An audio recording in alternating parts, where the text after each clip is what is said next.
asked whether impeachment would be warranted for an official who defied the laws passed by Congress. President Biden's own Solicitor General replied that such steps would be warranted, quote, in the face of a dramatic abdication of a statutory responsibility by the executive. In my view, you've defied the law, you defied congressional intent in the best interest of the American people, and you've made this country, sir, a far more dangerous place, not to mention the hundreds of those in the terror watch list who have gotten into this country. How do you respond? Mr. Chairman, I have 3 points to make. One, you mischaracterized the enforcement guidelines that I published. I read directly from them, sir.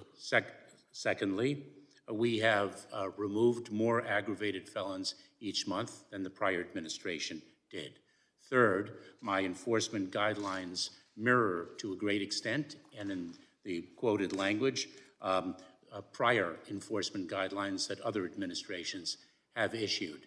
The fact of the matter is that we enforce the law. We deem public security. All right, I'm going to reclaim my time on that. You're saying you enforce the law when you told your agents, don't take into account prior criminal conduct.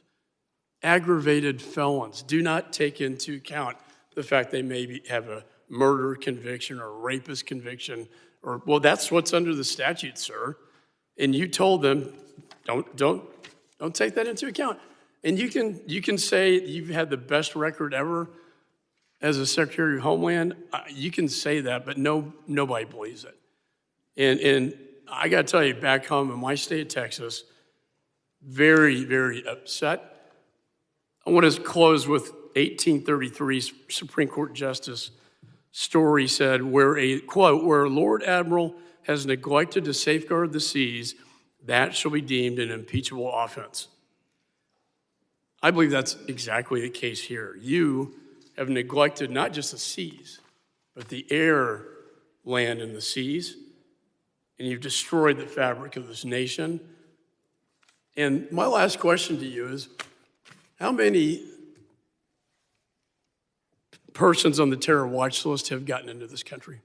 Mr. Chairman, I'd be pleased to provide you with data subsequent to this hearing. And will you provide the names and backgrounds? Let me assure you that the security of the American people is our highest priority. Will you provide the names and the backgrounds of the I would persons? be pleased to provide you with whatever information you need in the appropriate setting. All right, a bit of a non-answer, but I'll take that. Thank you. Gentleman yields. I now recognize Mr. Correa, the gentleman from California and the ranking member of the subcommittee on border security and enforcement, for his 5 minutes questioning. Thank you, Mr. Chairman. Mr. Secretary, welcome today. My first question is, you did take an oath to protect our country. Have you upheld that oath? I have, Congressman. That's, I believe, the 5th time I've taken the oath of office in my public service career. Thank you. I'm the ranking member of the Subcommittee for Border Security and Enforcement. I've made it my mission to understand, learn the needs of your personnel at the border, both of our borders, all of our borders. Been at our southern border numerous times, spoken with your men and women in green and blue uniforms. It's clear that today we are facing challenges at home and abroad like we've never faced before. We just returned, my colleagues and I, from a trip to Africa. Common issue across many countries we visited was refugees.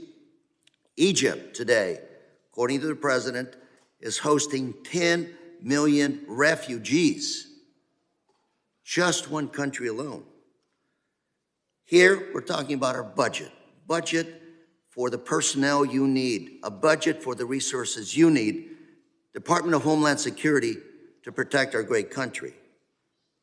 Yet I've watched my colleagues on the other side of the aisle block the president's emergency supplemental request and to even refuse to consider the Senate's bipartisan border bill. And in the last few months, my colleagues on the other side of the aisle have repeatedly threatened to shut down government over the Homeland Security budget. Secretary Mayorkas, can you please explain to us in plain terms what my colleagues on the other side of the aisle, their refusal to pass emergency supplemental requests, how does that put our country's national security in danger?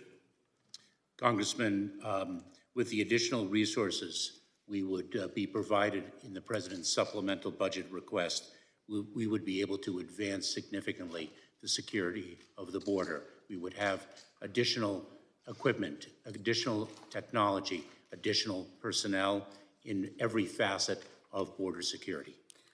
You talk about additional personnel. Do we have a shortage of personnel right now at our borders?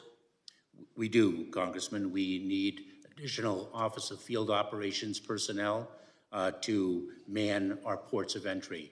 We need additional Border Patrol agents. Let me talk about that. Our ports of entry, that's where most of the fentanyl coming through this country enters through our ports of entry. San Isidro itself accounts for about 70% of all fentanyl coming into our country. Yet you're telling me we're short of personnel in these critical junctures? Is that what you're telling me, sir? We are. We need additional field personnel to equip those ports of entry with the staff that we need to enforce our laws. Mr. Secretary, let me go back and re-ask a question that you did not finish answering that was asked by my colleagues, which is the thousands of empty beds. How do you explain that? Congressman, you know, recently we've been over capacity in our ICE detention facilities. There are court cases that impose restrictions on our ability to use the beds that we have been funded. So if the laws were to change, maybe some of those court cases would not apply? Would that be the case? I would want to get back to you on that, Congressman. I will share with you that the the bipartisan Senate legislation would have funded the Department of Homeland Security with 50,000 detention beds, far more than we are resourced this year, and even more so than we were resourced last year. So how would that affect the situation that my colleagues on the other side of the aisle are talking about? All these individuals that could be essentially held at these empty beds, so to speak. Adding to these empty beds, the talk about all these people being released, would they be held at these beds? As everyone recognizes, the more detention beds that we are funded for, the more individuals that we would be able to detain, and the Supreme Court has quite clearly recognized the fact that the detention bed capacity for which we have been funded is inadequate to comply to the letter of the law. Beyond that, the bigger picture here is processing individuals at our borders that may or may not be eligible for asylum. We're critically short in those resources there. I do hope as we move forward we can address that issue. I'm out of time. Mr. Secretary, thank you for being here. Gentleman yields. I now recognize the gentleman, Mr. Higgins from Louisiana, the chair of the subcommittee on border security and enforcement, for 5 minutes. Thank you, Mr. Chairman. Over the past year, I found that many members of Congress fail to grasp the founder's true meaning regarding the constitutional writ of impeachment proceedings. Impeachment is not a criminal proceeding. It may include violations of written law, but it was never intended to be bound by specific criminal violations of statute. In many ways, impeachment proceedings are intended to be guided by principles of conduct that are far more deeply etched upon human history than any written law could ever be. The embezzlement of money by an employee is a criminal act and is a betrayal of trust, but betrayal of trust is not a statute. The House Committee on Homeland Security advanced articles of impeachment against Department of Homeland Security Secretary Alejandro Mayorkas. He has been impeached by the People's House. These articles do not impugn the Secretary's character, nor list dissenting views on how to handle the crisis at our border. Instead, the impeachment articles against Secretary Mayorkas carry the charge of high crimes and misdemeanors. It's important that all Americans recognize the true meaning of high crimes and misdemeanors. While some of my colleagues have claimed that this charge is confined to specific violations of criminal statute, let us not fail to recognize the founders' original intent and well-documented debate regarding the origin and meaning of this term.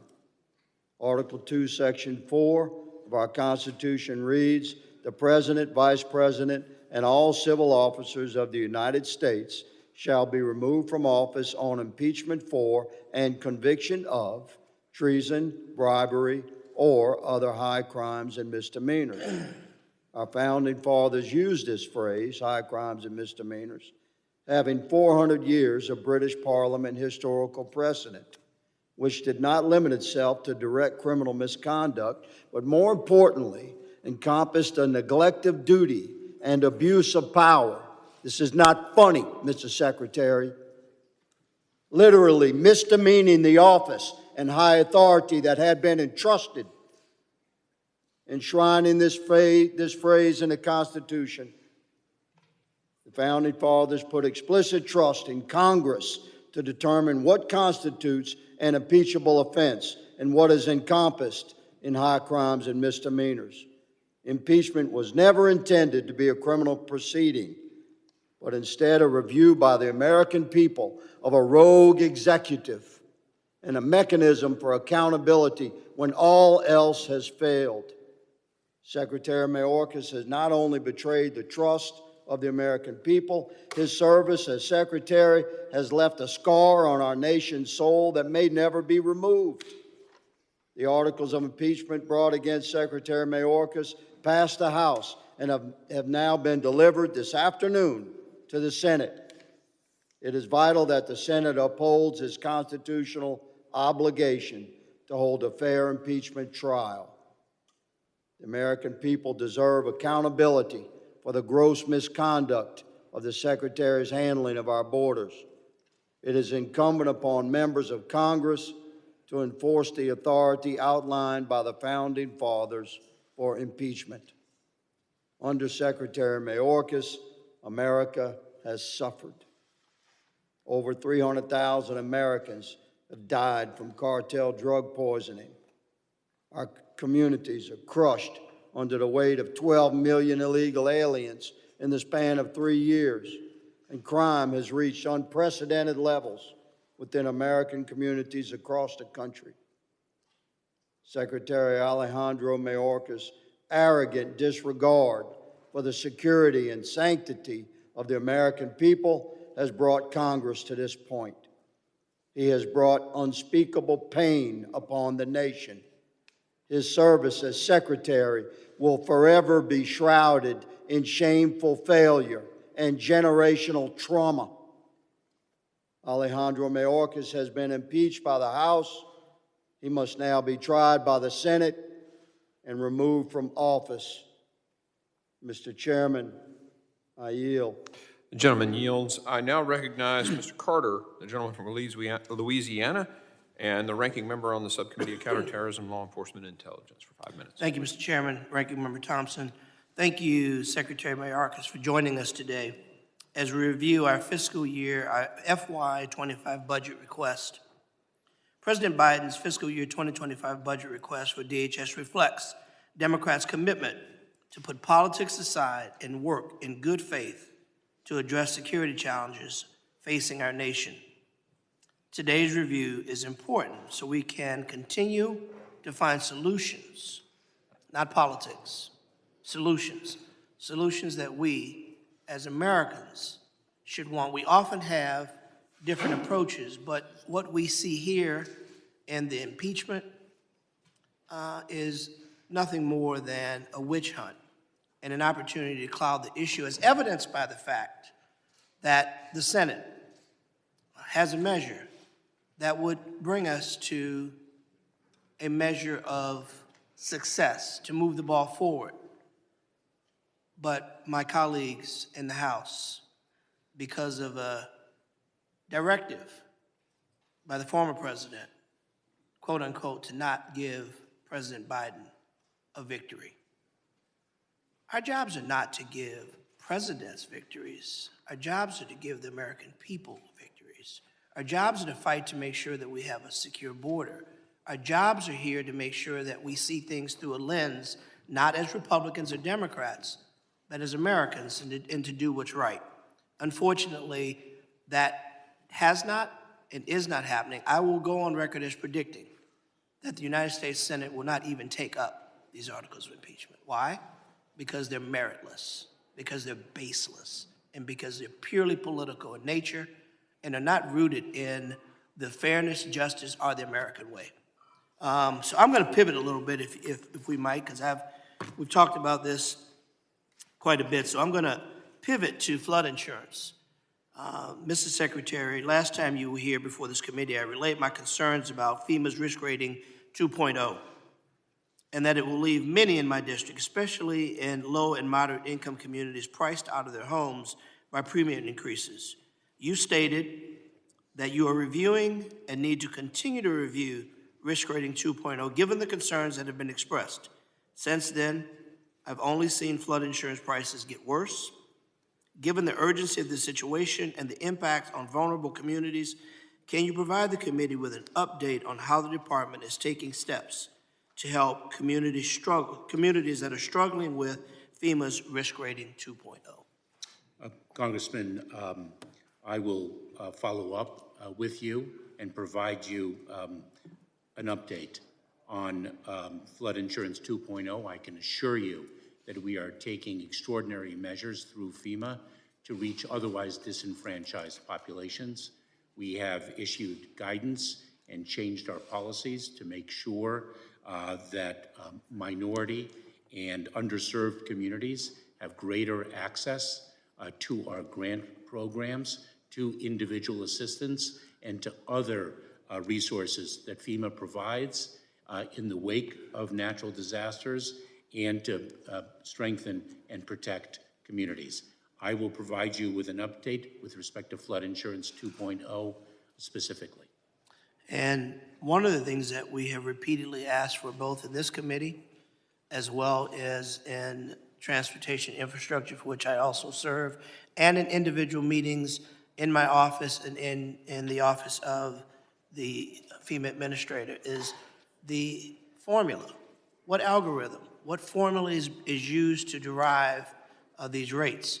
We have consistently said that it's some algorithm, but we have yet to be shared what that is. What does it look like? How do we explain to the people in our districts how these rates are developed when we get a vague answer to that? Mr. Secretary, I would greatly appreciate if you can drill down and share with the American people what this formula is, how it's derived, and more importantly, how we can adjust it to make sure that people are not being forced to make a decision about being able to live in the home that they've now paid for and they can no longer afford to insure because the rates are higher than the note was when they had a mortgage. This is untenable. And I'd ask that you would look into that and share some meaningful answers, sir. And I will do so, Congressman. thank you. My time is up.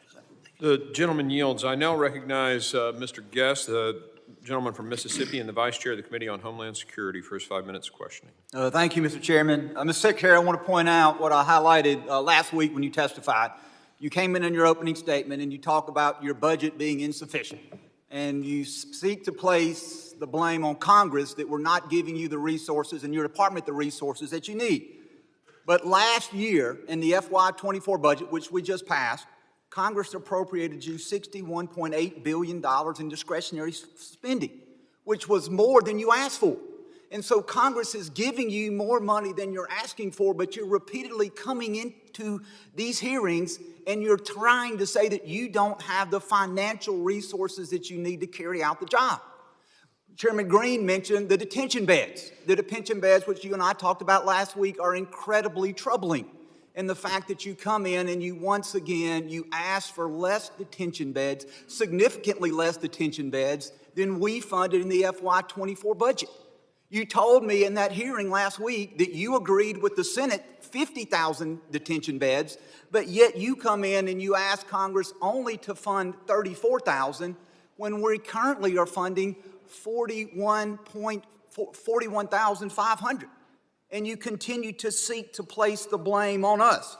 I'm reading from the Physical Report 2023, ICE's annual report. In that annual report, Mr. Secretary, a report which is issued by your agency, on page 17, it says, congressional funding for ERO detention beds have remained relatively static for several years, and the detained population is limited as a result. In answering a question from Mr. Correa, you talk about the fact that the court says that there's been inadequate funding for detention beds. And so how do you come in here and you ask for less detention beds, but yet every time you testify, you try to place the blame back on Congress?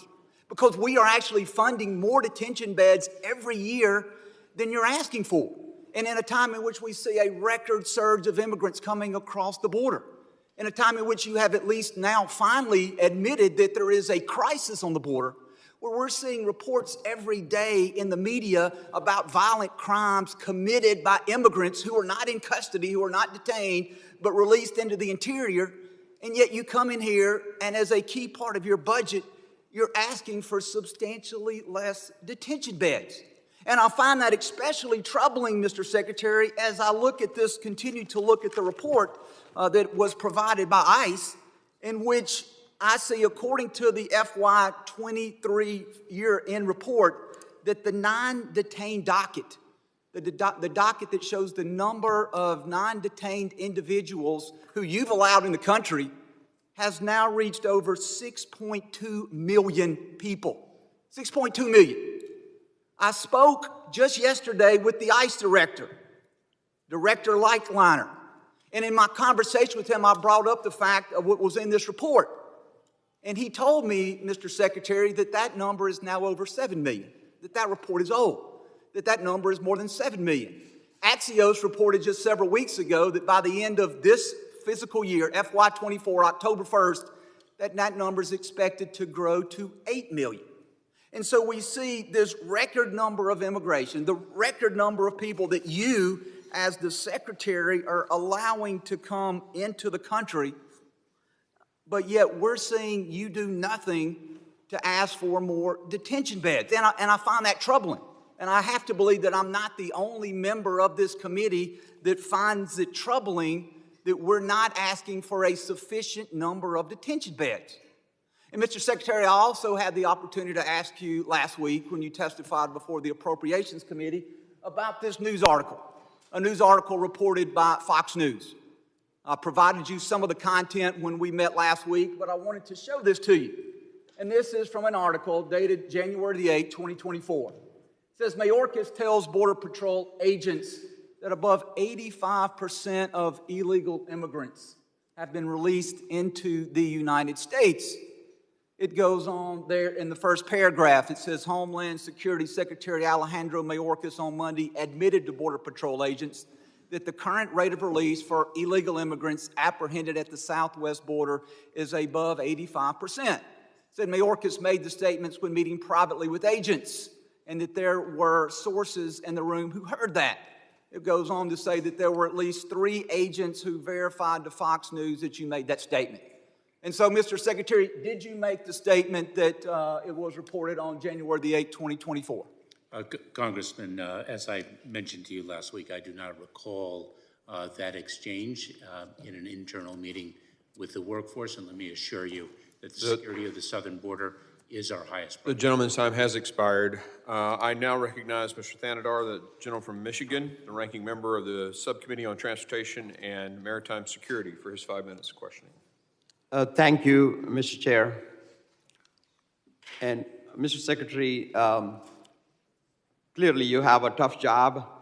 You're faced with a worldwide migration challenge, a deeply broken immigration system, and limited resources to address the challenges. And unfortunately, my Republican colleagues don't seem to want to help to fix that problem. I admire your efforts to expand parole programs for migrants in countries facing extreme conditions, like Haiti and Cuba, as well as to restore family reunification programs for families facing widespread violence in Central America. America is a nation of immigrants, as you know. And yet, we have a broken immigration system. In 1979, growing up in poverty, I was fortunate to have gotten admission into a PhD program in the United States to study. And that would have changed my life. And I went to the American Embassy in Mumbai, got there at 5 a.m. in the morning, stood in line, only to deny my student visa. And the embassy continued to deny it for 4 more times. And the 5th time, the visa got approved only because the denying officer was on vacation to the United States. You know, our H-1B visas is an issue. Our immigration country quotas is creating such a stressful environment for families.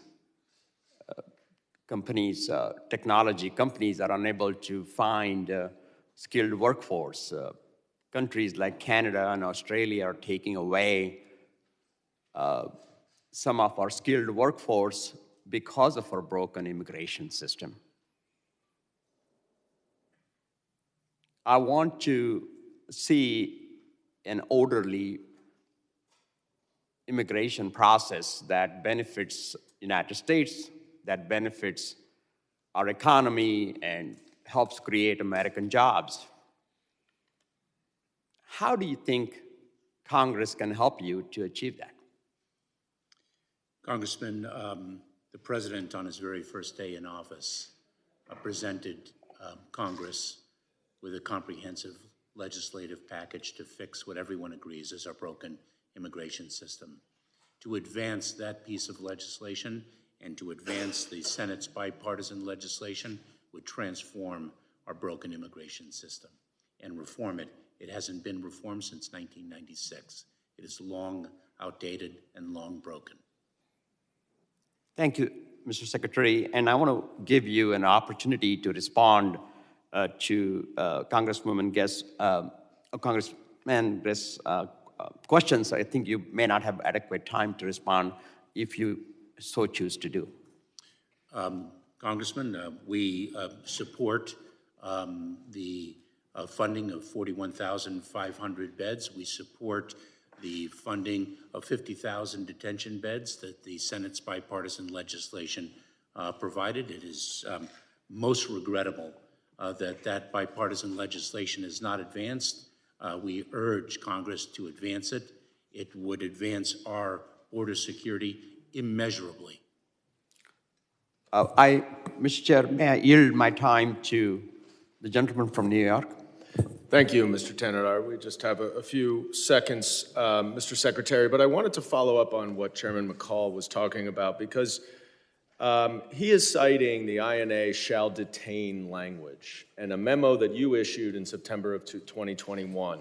And I want to give you an opportunity to explain what it says in that memo because even in the quote that he read, he said that aggravated felonies shall not be the only consideration when deciding whether or not to seek detention. So can you explain what your guidance was in the face of the reality that there are insufficient beds to comply with the letter of the law?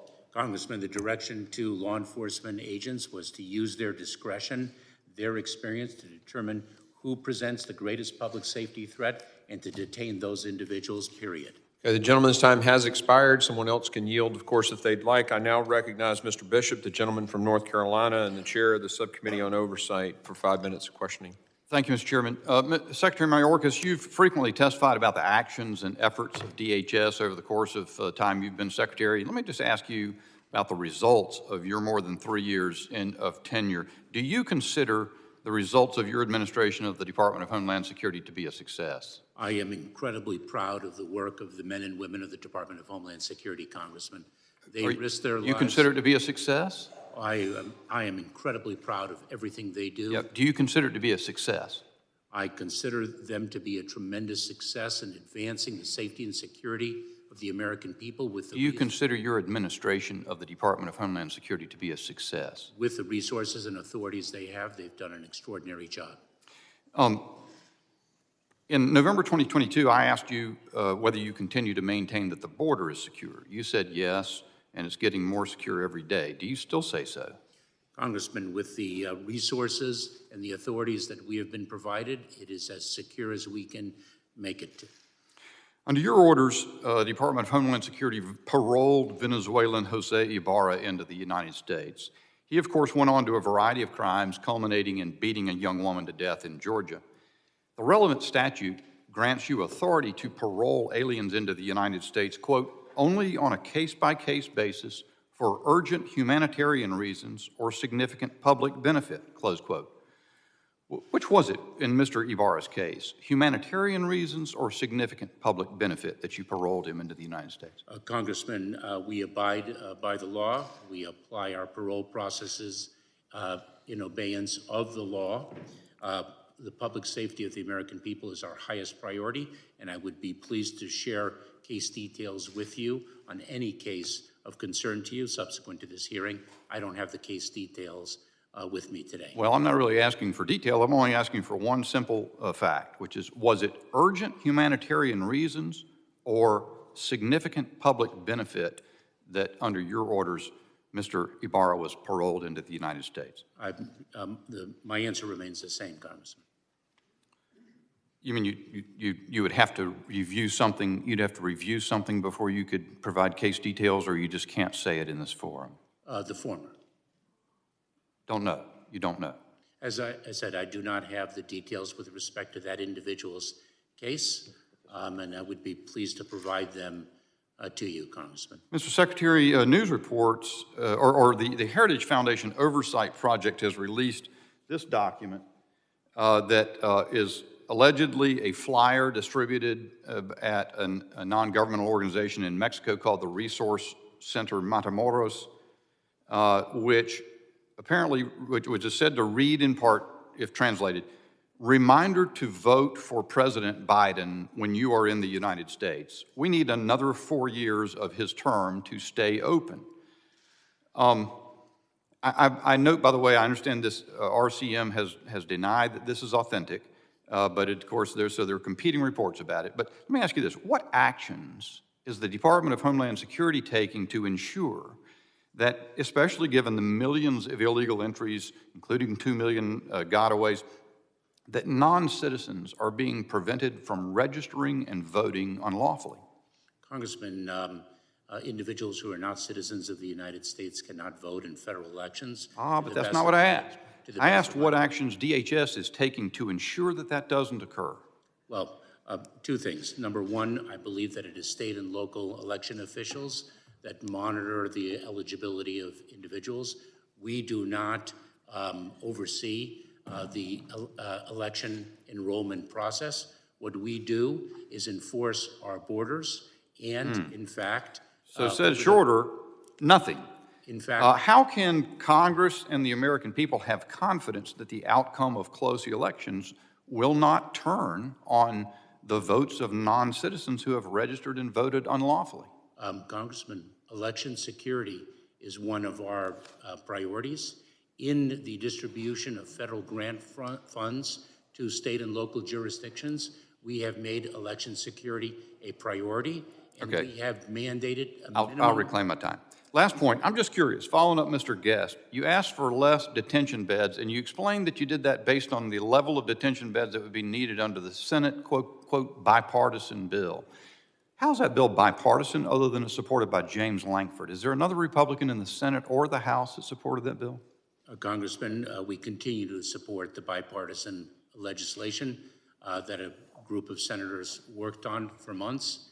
And my time's expired, Mr. Chairman. Thank you. The gentleman's time has expired. I now recognize Mr. Magaziner, the gentleman from Rhode Island, and the ranking member of the Subcommittee on Counterterrorism and Law Enforcement and Intelligence for his 5 minutes questions.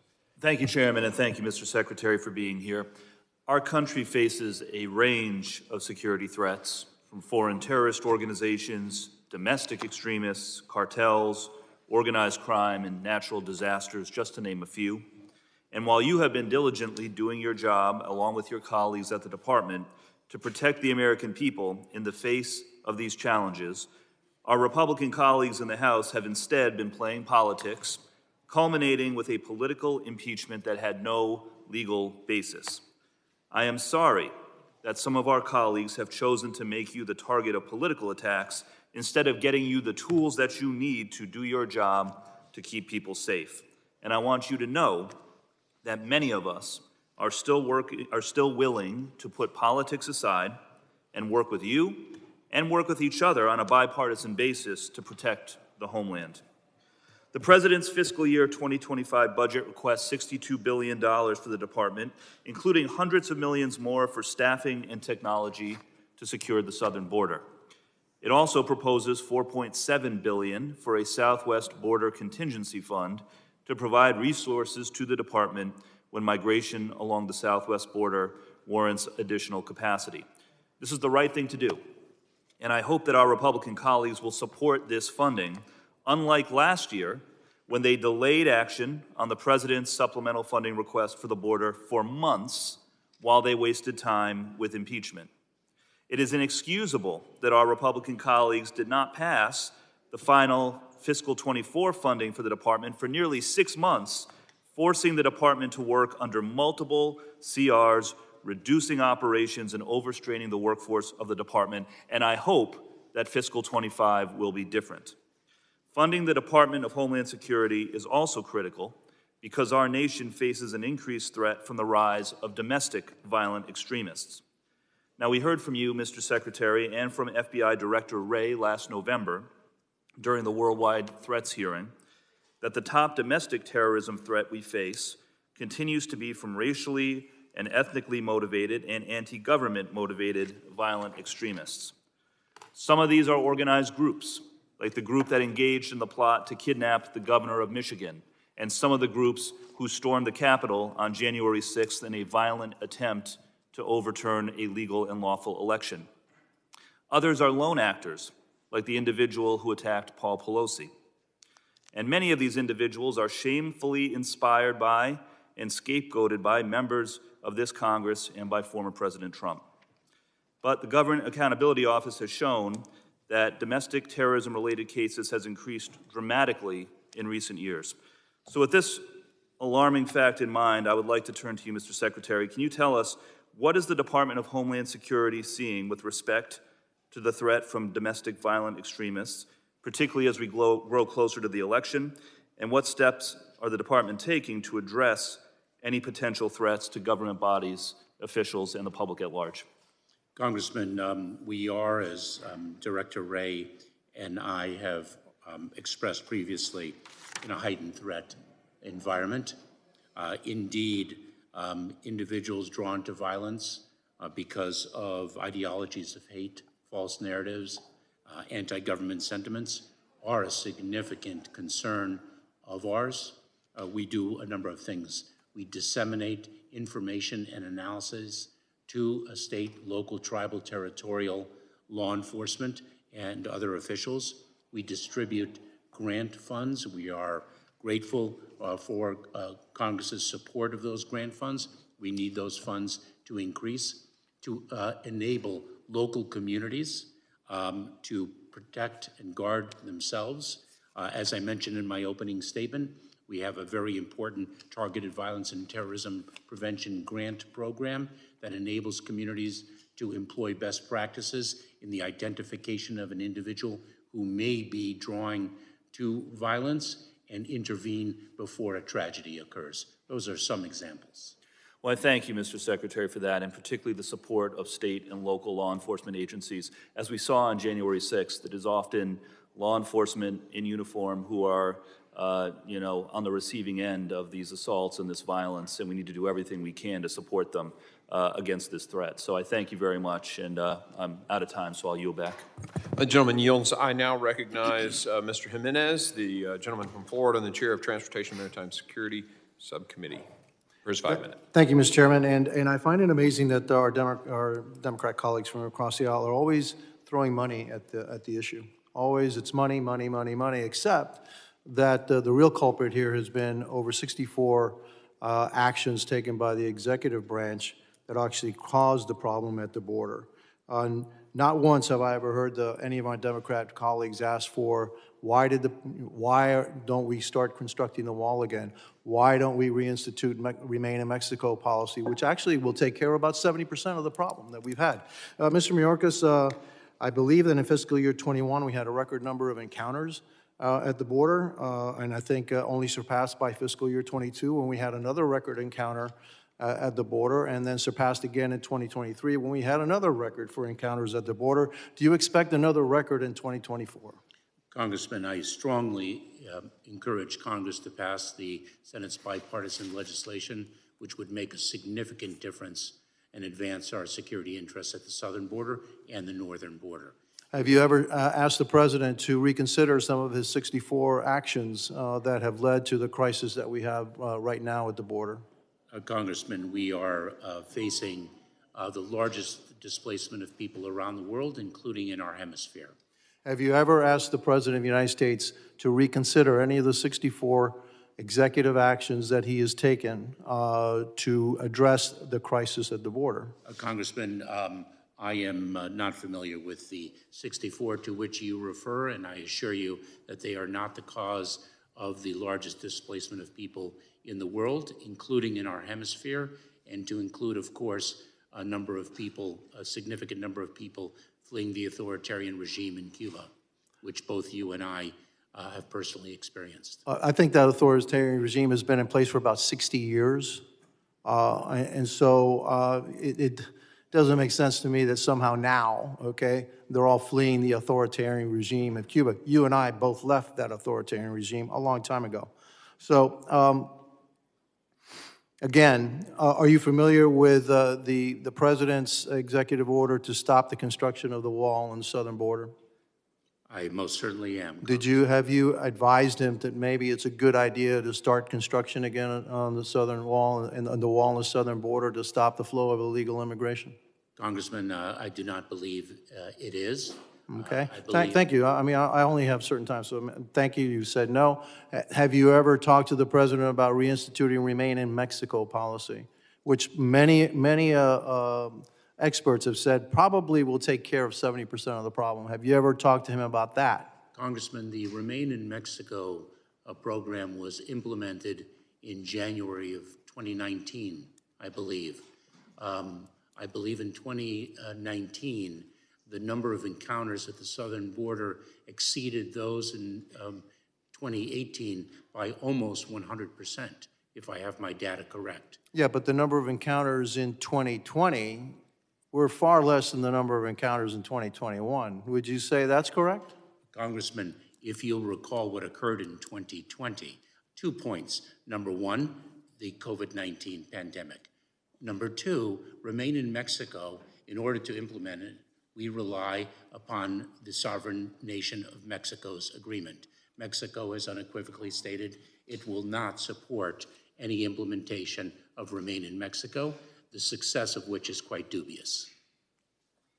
Interesting point. The only reason they won't support they did support the Remain in Mexico policy, and then you unilaterally withdrew it. It wasn't because of Mexico asking you if you'd stop it. You just did it. All right. So I only have about 56 seconds left. We're currently witnessing total chaos and disorder in Haiti. The U.S. has already begun to evacuate citizens and is collaborating with regional partners to address the violence. Is the United States patrolling or admitting Haitians into the state of Florida and elsewhere that have not received a viable background check? Congressman, we screen and vet individuals before paroling them into the United States. Thank you, and I yield my time back. Gentleman yields. I know in the past, Mr. Secretary, we've pressed on and never given you a chance for a break. I want to offer if you need a break, or we can press on. Thank you very much, Mr. Chairman. I'm prepared to press on. Okay. I may revisit that at some point with your indulgence. Absolutely. I just know last time we had you in here, I think you went 4 hours straight and never got a break, and I felt bad about that. So I wanted to offer.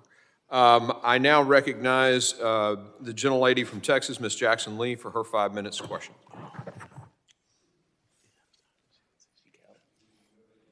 go, I'm sorry. All right, we'll go with Mr. Ivey, and the gentleman from Maryland.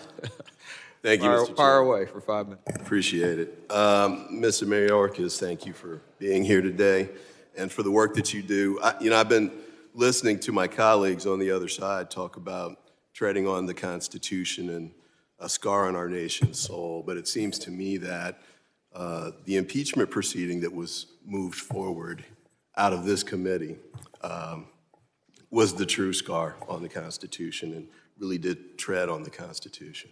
It's interesting to me, if we go back, I want to say the fix was in almost before you got into the job. There was an article of impeachment filed in August of 2021. I'm not even sure you'd finished unpacking entirely yet, but there was already a movement to remove you from office. Then we had the chairman, as the ranking member mentioned earlier, speaking to a group of donors and talking about this is going to be fun, that referencing the impeachment of you, and get the popcorn. And that was almost a year ago. And then we came to the actual hearings that were held here. I think there were 2. Now, I had a little experience dealing with impeachment proceedings in the House previously, back in the 80s when I worked on the Judiciary Committee staff. We didn't remove anybody from office with 2 hearings. In fact, we gave people due process. They had a chance to present evidence and the like. And it was taken in a much more serious manner than this was. And then I got to say, we heard another one of my colleagues sort of try to reconstitute what the standard is for impeachment. The language is pretty plain on its face. Treason, bribery, and other high crimes and misdemeanors. And there's been an effort to try and recalibrate that because there's no evidence of you committing treason, bribery, or other high crimes and misdemeanors. So they lowered the bar. I want to read something briefly from one of your predecessors, Mike Chertoff, who was the Homeland Security Secretary under the Bush administration. He said, in referencing this, the effort to impeach you, he wrote this back in January, I can say with confidence that for all the investigating the House Committee on Homeland Security has done, they have failed to put forth evidence that meets the bar.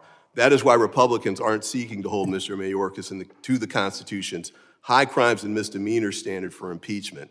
They make the unsupported argument that he is derelict in his duty. And then with respect to that issue, the issue of trying to get something done, instead of continuing on with the theatrics of impeachment, former Secretary Chertoff says, I don't agree with every policy decision the Biden administration has made. There are aspects of immigration strategy that are worthy of debate. But House Republicans are ducking difficult policy work and hard-fought compromise. Impeachment is a diversion from fixing our broken immigration laws and giving DHS the resources needed to secure the border. Here today, we've discussed the bipartisan Senate bill that while we were moving forward with the effort to try and put together an impeachment proceeding against you, at least my Republican colleagues, you were working in the Senate with Senator Lankford and others to try and put together an actual bipartisan bill to address the problems at the border. And that came forward. It was killed by House Republicans when former President Trump gave the word that he didn't want it to move forward. And we haven't had any work done on trying to find a bipartisan effort to address these concerns since that day. So we've got a lot of statements being made in here today about the problems at the border and the budgets and issues along those lines, and you've already addressed some of the budgetary issues. But I do want to say this, I think it's critical for the Senate. They're going to, after we're done with this, these theatrics will be over, and they'll march the articles of impeachment over to the Senate and ask the Senate to remove you from office after a trial. But I think the Senate's already made it clear that that's not going to happen, and it shouldn't. In fact, there shouldn't even be a trial over there because this is such an adulterated process here. And it's such a scar on the history of the Constitution. It's the first time in 150 plus years where there's been an effort to remove a cabinet member that's gone this far. And for good reason, the Senate should throw it out and make a statement that this is not the kind of impeachment proceedings that we expect from the House of Representatives. It certainly isn't what I expected when I got here. I saw different when I worked here in the 80s. I saw how it was supposed to be done. this is not how it was supposed to be done. And I did want to conclude on this note. Just a couple of members on the House Republican caucus, I don't want to paint with too broad a brush, but Ken Buck of Colorado, this isn't just an impeachment. Gentleman's time has expired. Sorry, Mr. Ivey. I know the chairman has wanted to keep us on a tight schedule. Thank you, Mr. Guest. I appreciate it, and thank you, Mr. Mayorkas. At this time, I recognize the gentleman from the great state of Texas, August Pfluger, for 5 minutes of questioning. Thank you, Mr. Chairman. Secretary, is the border secure? Congressman, as I have articulated earlier in this hearing. Just a yes or no is fine. Is the border secure, Mr. Secretary, today? With the authorities and the funding that we have, it is as secure as it can be. Wow. We all know that this is not a budget issue, that it's a policy issue. Is a terrorist attack inside the United States of America imminent? Let me assure you, Congressman, that the safety and security of the American people is our highest priority. Is it imminent?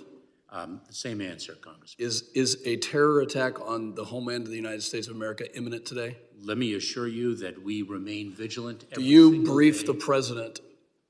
Have you briefed the president that a terror attack on the United States of America is imminent? Congressman, let me assure you that the safety and security of the American people. Mr. Secretary, are you the principal advisor on matters of Homeland Security to the President of the United States? I am one of them, Congressman. Have you briefed the president that there are known or suspected terrorists still at large inside the United States? Congressman, let me assure you, as I have previously, that the safety and security of the American people. Mr. Secretary, I'd like to remind you that you're under oath. Have you briefed the President of the United States that there are people who match the terror watch list that are still at large inside our country? Congressman, I repeat my answer. Is that a no? Have you not briefed the President? Congressman, I have briefed the President. Mr. Secretary, let me ask you a question about your previous testifying in November. And I asked you then, I said, is every single person who matched the terror watch list, have they been apprehended? And you did not give me an answer. I'll ask you again. Those that have matched the terror watch list, that have attempted to or have entered this country illegally, are they detained, 100% of them? Congressman, let me assure you once again that individuals that pose a threat to our national security or the safety of the American people are the highest priority for detention, and we execute. Are they all detained? And we execute. Mr. Secretary, are they all detained? Congressman? Because Christopher Wray sat right next to you. He had the courage to answer this question, and he said no. So do you agree with Christopher Wray in his testimony in November of 2023 that not every single person who matched the terror watch list has been detained? Do you agree with his testimony? If you are referring to the terrorist screening data set, the TSDS, we make public safety and national security determinations. Mr. Secretary, I think it's very important that you answer this question. The American public deserves to know the answer. Are there people who have matched the terror screening database, the terror watch list, any acronym that you choose to use, still at large and not apprehended and not detained in this country as of today? Congressman, if we determine that an individual on the terrorist screening data set is a threat to national security or public safety, they are a priority for detention. And I understand they're a priority, but that doesn't mean they're detained. So are you going to testify honestly under oath today? I'd like to remind you, you're under oath while you're testifying today. Are there people still at large that match the terror watch list? Congressman, if an individual is on the terrorist screening data set and they pose a threat to national security or public safety, they are a priority for detention. Is our country at risk of a terror attack? Congressman, we are in a heightened threat environment as Director. Is that a yes? We are in a heightened threat environment as Director Wray and I have both testified. And it is therefore why the personnel of the Department of Homeland Security. Have you briefed the President of the United States on that heightened threat? Congressman, I have briefed the President, as have others, on the threat landscape that the United States is facing and that is driving the vigilance of 268,000 men and women in the Department of Homeland Security. Mr. Secretary, You said earlier to my colleague, Mr. Bishop, you'd be willing to share the details on any case. However, you have not. We've been repeatedly asking for those details, specifically asking for details on the terror watch list, and yet your department has not done that. Will you brief us in the next 7 days on the actual metrics and details for the terror screening database and who those people are? Will you brief us in an unclassified setting who those people are in 7 days? Congressman, I will be pleased to follow up with you in the appropriate setting. I yield back. Gentleman yields back. The chair now recognizes Mr. Goldman from the state of New York for 5 minutes. Thank you, Mr. Chairman. Secretary Mayorkas, thank you for being here once again to endure the completely uncalled for, unwarranted personal attacks from my Republican colleagues. I want to get into some of what they have been saying because it's truly shocking that we are where we are. On the one hand, my colleague from Florida says that all Democrats want to do is throw money at the problem. Mr. Pfluger just said this is a policy issue, it's not a money issue. Okay. Is the Senate bipartisan bill that you worked on, along with the second most conservative Republican senator in the Senate, an independent and a Democrat, that was endorsed by Senate Republican leadership, a policy bill or an appropriations bill? It is both, Congressman, it is both an appropriation bill and an immigration reform bill, and fixing what everyone agrees is a broken system. It would provide us with new legal authorities that are much needed and would really advance the security of the border. And one of those critical revisions is in the asylum process. I know this is not under your purview, but do you have any sense of how many asylum applicants ultimately are granted asylum in this country?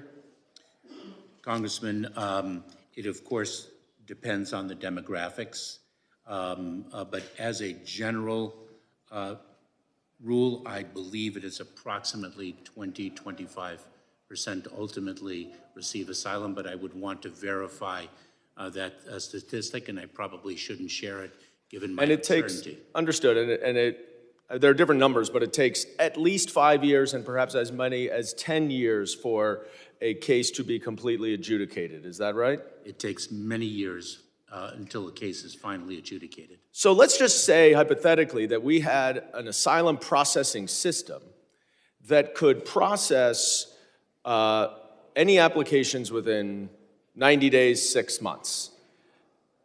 Am I correct that that means that 75 to 80% of the people who apply for asylum would not get asylum and would be returned to their own country?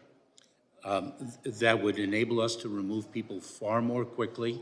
You are correct, and that would make a sea change of a difference in our ability to enforce the southern border of the United States. And is it your view that if that were the case, that there would not be an incentive for anyone who knows that he or she may not qualify for asylum to come to this country knowing that that person would be able to make an application to get a work authorization and stay here for at least 5 years to work? Is that correct? That is, Congressman. And that, of course, creates a tremendous incentive for people to come across the border. The problem is not our credible fear standard. The problem is not the policy of asylum. The problem is that we don't have the resources to process asylum applications as expeditiously as is necessary. So no one over here is talking about throwing money at the problem. We're talking about solving the problem. And in the Senate, they tried to solve the problem. They tried not just with appropriations, but with a policy bill. Unfortunately, the Republicans have put politics over our border security. They want chaos in order to win an election rather than to solve the problems. You don't have to take my word for it.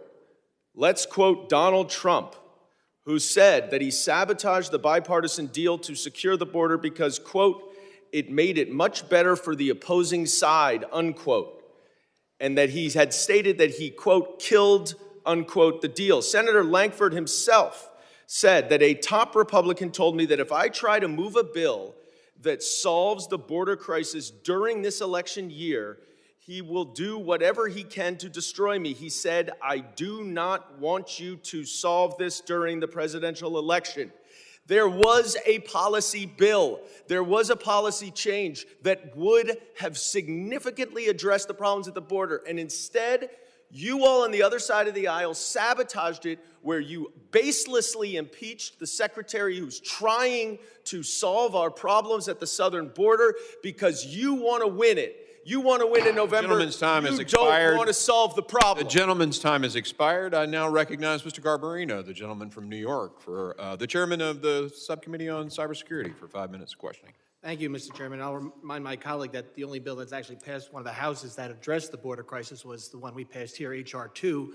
Nothing actually passed the Senate. So, I mean, we have acted. The Senate has not. If they want to send us a bill, let them. They haven't been able to. Secretary, I want to ask a question about the nonprofit security grant program. Anti-Semitism is on the rise here, and this has been exacerbated by the horrendous acts of the terror in Israel on October 7th and the war that has followed. This program protects a lot of Americans. It has been essential for securing places of worship and providing safe places for Jewish Americans to practice their religion, as is their constitutional right.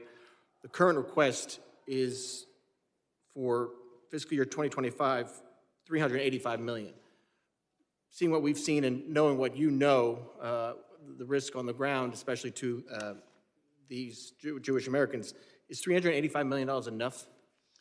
Congressman, we make trade-offs under the Fiscal Responsibility Act, but we certainly believe that the Nonprofit Security Grant Program is in dire need of additional funding for precisely the reason you express. We are indeed in a heightened threat environment.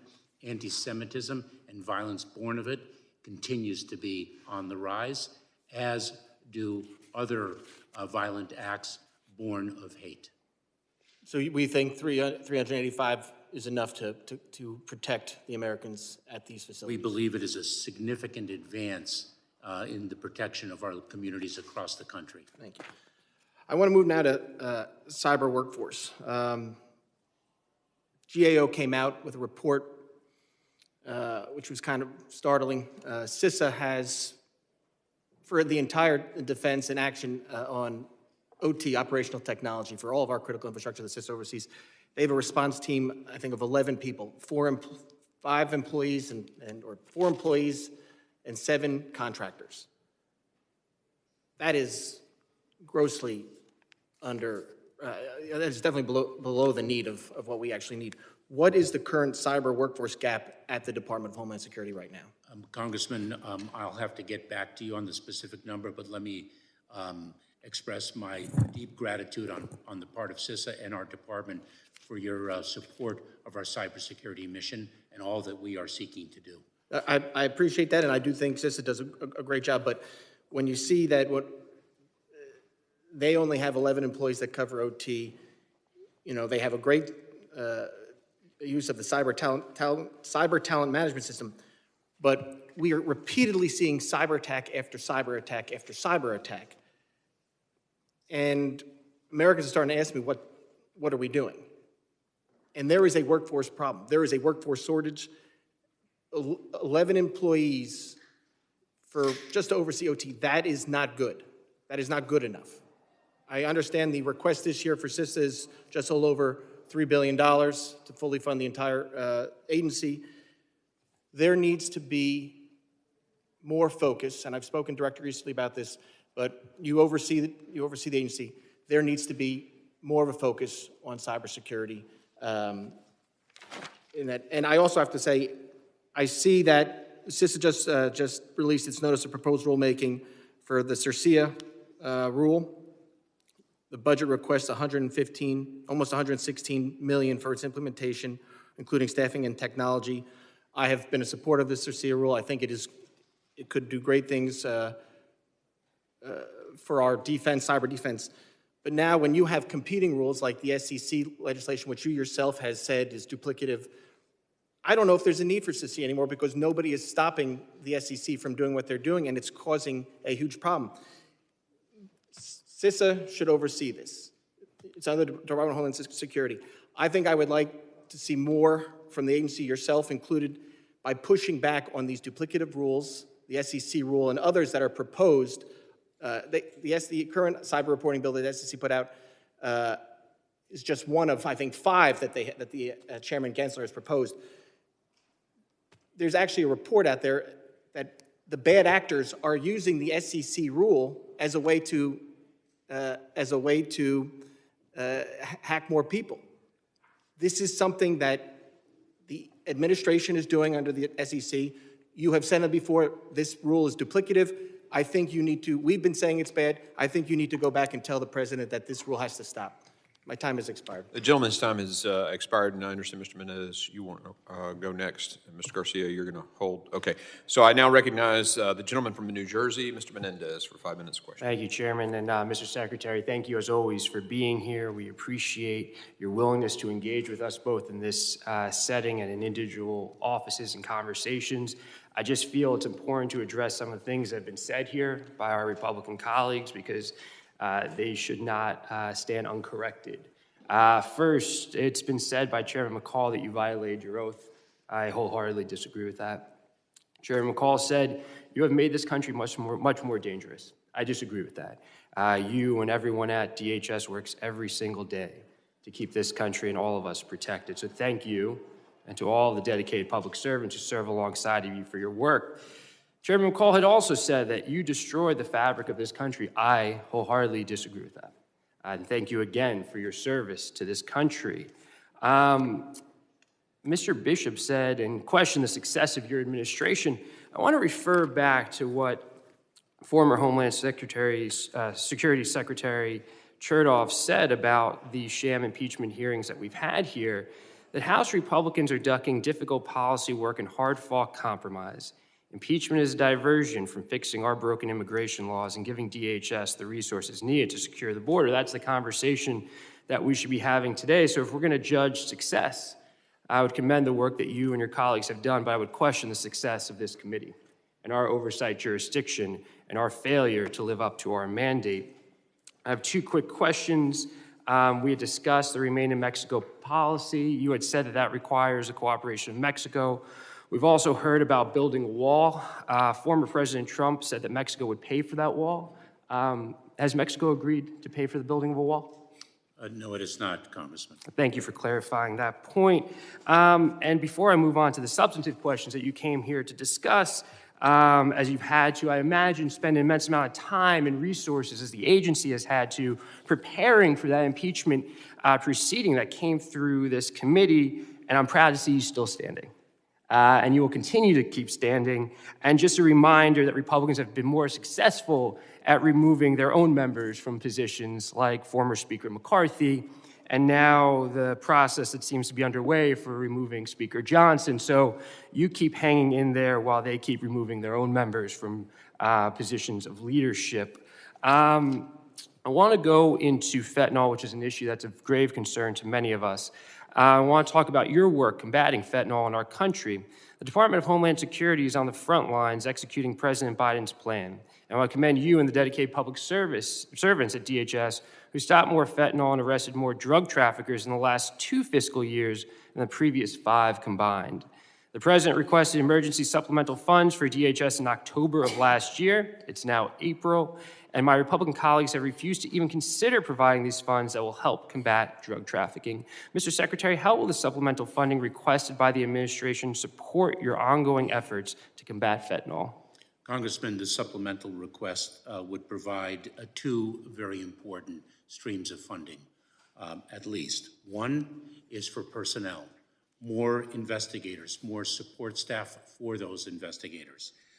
Their ability to not only investigate and apprehend traffickers and work both domestically and internationally, but also to resource much needed technology, specifically the non-intrusive inspection technology, which is so remarkably effective at our ports of entry, which are the primary avenues through which smugglers seek to move fentanyl into our country. Absolutely, and Democrats look forward to getting you those resources so you can continue that important work. The department has done a commendable job stopping fentanyl from entering our country. It's worth emphasizing again that DHS has stopped more fentanyl and arrested more drug traffickers in the last 2 fiscal years than the previous 5 combined, as I previously mentioned. Mr. Secretary, how does the administration's budget request for fiscal year 25 build on the successes of the last 2 years? Congressman, it continues to fund our personnel so that we can continue not only to implement the strategic operations that we have underway, but also to build on those operations and develop new ones, deploy personnel to different countries that are source countries, and plus up our transnational criminal investigative units, where our investigators work with international partners to interdict not only precursor chemicals, but also the equipment used to manufacture fentanyl and the finished product itself. Thank you, and I appreciate, again, all your service to our country. I yield back. Gentleman yields. I now recognize Ms. Green, the gentlelady from Georgia, for 5 minutes of questioning. Thank you, Mr. Chairman. Mr. Mayorkas, we do not have a country without a secure border, and we cannot have a safe country. We cannot protect our own democracy without protecting our elections. That is a fact. The open border is the #1 issue across America in poll after poll, and that is exactly why this committee impeached you. Mr. Secretary, the Oversight Project released a bombshell report last night on your connection to the dark money NGO industrial complex of illegal immigration. I know you saw this from one of my colleagues just earlier. They found flyers throughout the Resource Center Matamoros refugee camp in Mexico telling illegal aliens, reminder to vote for President Biden when you are in the United States. We need another 4 years of his term to stay open. Eyewitnesses saw the flyers also being handed out to migrants who were using RCM for assistance in coming to the United States. In an audio recording, the founder of RCM, Gabby Zavala, by the way, we maybe should subpoena her to the committee, agreed that they need to help as many people as possible before President Trump gets reelected. RCM is an operation that houses functions for the Hebrew Immigrant Aid Society, which helps migrants enter the United States, and you're familiar with their work. We know that you served as a former board member of this group that funds illegal immigration. And they're very proud of you, Mr. Secretary. They congratulated you on your nomination. You worked as a board member of an NGO that is working in conjunction with other NGOs, which are not only financing the invasion of the country, but also telling illegal aliens to vote in the United States elections.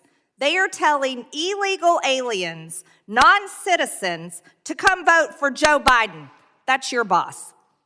This is corruption at the deepest level. As a matter of fact, I would call it treason. It's treason because these people have declared war on our citizens by raping our women, our children, and murdering people. Like Laken Riley, you're familiar with her, right? Congressman, our heart breaks. Are you familiar with Laken Riley? I am familiar with the case. You should have deported her so that she could be alive today. Her parents would have appreciated that. And also Kayla Hamilton, who was brutally raped and murdered by a cartel member. Her mother came and spoke to us. She didn't deport him either. You let him in the country. You, Mr. Secretary, have allowed over 10 million illegals, probably higher than that, could be closer to 15 million, we don't know, to invade our country. You've allowed the cartels to make billions and billions. As a matter of fact, you're probably the best business partner they could ever have. They make all this money in human trafficking and drug trafficking at our border. You've allowed approximately 300 Americans to be murdered every single day from fentanyl that comes across our border. And now you're aiding NGOs to steal our elections through your budget. I demand proof of citizenships in our elections, and that is something every single member of Congress should care about. We don't need illegal aliens voting in our elections. We're supposed to be here talking about your budget, but we're talking about how money is being used to make sure people come into our country are able to get a social security number in which they can register to vote. And on that note, Mr. Mayorkas, I demand that Chuck Schumer holds your impeachment trial in the Senate, because that's exactly what we should be focused on right now. Mr. Chairman, I yield the remainder of my time. The gentlelady yields. I now recognize Mr. Garcia, the gentleman from California, for 5 minutes of questioning. Thank you, Mr. Chairman, and thank you, Mr. Secretary, for being here. I'm sorry you had to listen to a lot of misinformation right now and throughout this hearing. And I also, just for the record, you are here. You're doing a very difficult job. Even though some folks are trying to remove you from office, we know that's not going to happen. The impeachment sham against you is dead on arrival in the Senate. And so I look forward to you continuing to do a very difficult job for the country and for the administration. Now, I want to just note, since you last testified, we know that Donald Trump has also become the presumptive nominee of his party. Immigrants like you and me remember and understand and know his dangerous rhetoric and the way he talks about immigrants like us. But I want to go back to his 2016 words. I think it's important to put those back into the record. Quote, "When Mexico sends its people, they're not sending their best. They're not sending you. They're not sending you. They're sending people that have lots of problems, and they're bringing those problems with us. They're bringing drugs, they're bringing crime, they're rapists." Now, it's interesting because you and I both know that non-citizens are 60% less likely to actually commit crimes than citizens. And so he's just using this xenophobic rhetoric to demonize migrants that are trying, in many cases, searching for a better life and running away from extreme violent positions in their home countries. And this rhetoric we know has continued. Trump calls immigrants who enter the country oftentimes animals. He just did this so recently. And he said, and I quote, this is a quote, "Democrats say, please don't call them animals, they're humans." Trump said, quote, "I said, no, they're not humans, they're animals." This is dehumanizing rhetoric, and it's wrong and unacceptable. Now, Mr. Secretary, does this type of rhetoric fuel violence here in the United States? Congressman, I'm going to refrain from opining on the words of a particular candidate, given the Hatch Act restrictions. No, I appreciate that. But what I will say, though, is that his rhetoric is wrong and disturbing, and his policies are actually worse. And we know that President Trump has said he would immediately launch the largest domestic deportation operation in American history. I want to now note and talk a little bit about something that Donald Trump has also tried to characterize as we talk about migrants. He and one of his main lieutenants, Stephen Miller, has promised large-scale raids and actually has suggested using National Guard troops, even sending National Guard troops from Republican-led states into neighboring states led by Democrats. And what we're seeing now in Texas, there's real risk there. Certainly if we see National Guards being used this way in the future. Can your opinion about the National Guards being used in Texas? I'm sorry, can you repeat the precise Based on what we're seeing now in Texas, do you think there's risk, additional risk, that we could see National Guard being used in a way that could be dangerous at the border? Congressman, the deployment of National Guard can be an effective force multiplier when it is coordinated with federal authorities, specifically the United States Border Patrol. When it is not, it presents a risk to our efforts to secure the border. Thank you, Mr. Secretary. And I think we just saw that recently play out in a very dangerous and disturbing way. Now, I want to also note something about the way the incumbent president views migration and the way he views the world. And I think it's important to point out. We know that in 2016, Donald Trump launched his campaign by pointing out that Mexicans are essentially rapists and murderers. We've seen that already. In 2018, he told members of Congress in the Oval Office, when they discussed protecting immigrants from African countries, that he didn't want any migrants from what he called shithole countries. And that's his quote, not mine. Trump then suggested that the U.S. should instead bring more people from countries such as Norway, because apparently they're nice immigrants. And let's not forget that he tried over and over again to ban Muslims coming from this country as well. All the while, he continues to fuel extremism and violence by claiming falsely that he won the 2020 election. Now, Trump continues with his view of the world to attack a legal immigration system that actually works. We know that visas fell every year during Trump's administration. There was a hiring freeze at the U.S. Citizenship and Customs Immigration Service, and his administration has used every possible way of disqualifying and denying visas. Mr. Secretary, can you tell us how policies like denying visas actually undermines our situation at the border? Congressman, individuals who qualify for visas significantly contribute to the well-being and advancement of this country, and that is quite evident, especially in the economic arena. We've seen that with skilled workers, non-skilled seasonal workers, agricultural workers, and many other avenues. We are enriched by them. Thank you, sir. I think I'm out of time here, so I'll yield back. Yep, gentleman yields. I now recognize Mr. Gonzalez, the gentleman from Texas, for 5 minutes question. Thank you, Chairman, and thank you, Secretary, for being here today. I don't want to talk about you. I want to talk about the men and women that serve under you, and particularly some of the threats that they're dealing with. This transnational criminal organization, TDA, Tran de Agua, these Venezuelan gangs, they're growing in influence. They're growing in criminal activity throughout the country, and I believe they are a significant threat to our homeland. And it's not just regional. It's not just Miami. It's not just New York. It's all over the place. So my question is specifically on HSI. What is Homeland Security Investigations doing to tackle TDA? Congressman, Homeland Security Investigations and our sister agencies in the federal government have an unprecedented attack against not only transnational criminal organizations, but domestic operations here as well. And I can provide you with details subsequent to this hearing with respect to our efforts against that specific gang. I would appreciate that. Is HSI part of FBI's transnational anti-gang task force? I believe it is.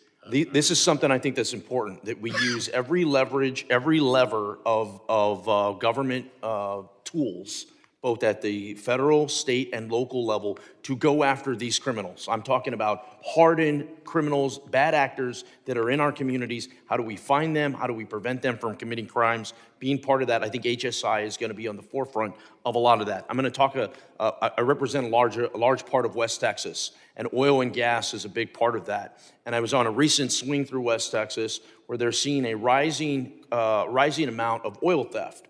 And I bring this up because some of this is tied, a lot of it is tied to this open border crisis. Some of these actors are not American citizens. And so there's this what do you do with someone? You pull someone over, they're not a U.S. citizen. Clearly, this is where Homeland Security should have a role to play in this. So once again, do you know if HSI is part of the Permian Basin oil field theft task force? Congressman, I'll have to find out. I do not know the answer to that specific question. I think it would be important if they're not, that they look into this. Once again, this is an interconnection where it's, how do you use every lever and every tool? And part of that, if you pull someone over and they're not a U.S. citizen, Homeland Security has a role to play in that, to determine who is this person, right? Why are they here illegally? What do you do with them? What I'm seeing now is, in some cases, the local law enforcement will just release them. There is no one to turn them over to. And you could see this train wreck coming a mile away, where we have apprehended someone that, once again, I'm not talking about all people. I'm talking about a bad actor that would have been apprehended committing a, let's say, low-level crime or another crime, and then all of a sudden, a year later, a month later, they commit a serious crime. I want to get ahead of that, and I believe HSI is going to be a big part of working with the FBI and these local and state task forces in order to get that done. I would ask that you bring to your attention, because energy is it's critical infrastructure, and it's important that we protect that. And I'm seeing this grow. I mean, when I went through the swing a year ago, there was 3 counties that brought it up. I just got done with this thing. Every county brought it up. Every sheriff I'm talking to is bringing it up. And I'm seeing the threat grow. I'm seeing it expand. My last question is on the increase in Chinese nationals that we see. The numbers are astronomical, specifically in California and some of those areas. I know what can we do?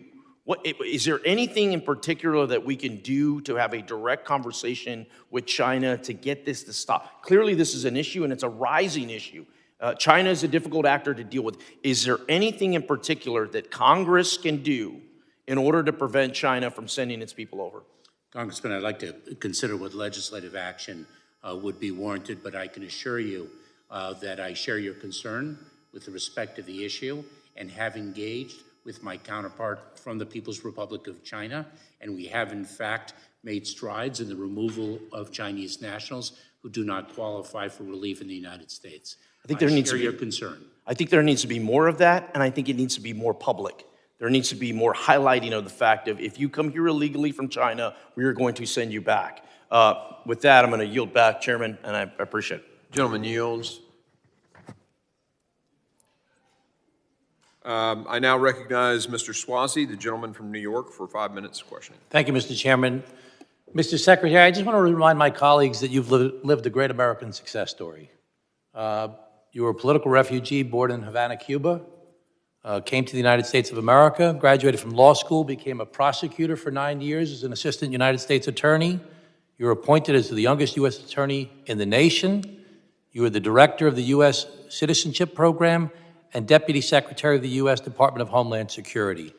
And now you've achieved this position as Secretary. And I want to thank you for your public service to our country. I'm new to Congress. I just got elected in February, and I was watching what was going on down here. And it's like, you know, you kind of tune it out a little bit, all the back and forth. And one of the things that I've talked about in my campaign and certainly want to highlight here is that every problem we face in our country is complicated. Nothing is simple. And you cannot solve complicated problems in an environment of fear and anger, where everybody's just yelling and screaming at each other. It's impossible. You can never get to the meat and bones of doing the work that's necessary. And that's why I was excited by the Senate bill, the bipartisan compromise that you worked on along with Senators Langford and Murphy and Sinema, which didn't have everything I wanted in it, but it was a compromise. And my colleagues, you know, let's say they get everything they want. Let's say Trump is elected. Let's say they get the majority of the Congress. Let's say they get the majority of the Senate. I hope those things don't happen, but let's say it all happens. Under no circumstances will they get enough votes in the Senate to actually pass a bill. We'll have to do something bipartisan under any circumstances. And you can't get a bipartisan bill under any circumstances unless people work together. So it's great that we got more money for the Customs Border Patrol agents to bring it up to 22,000 in this most 2024 appropriation. And we got more detention beds.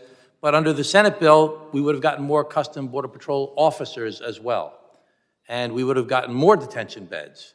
And we would have gotten money for the wall. And we would have gotten money for technology. And we would have gotten money for a whole bunch of other things. And there would have been some serious policy changes. So I just want to use my last half of my time to ask you.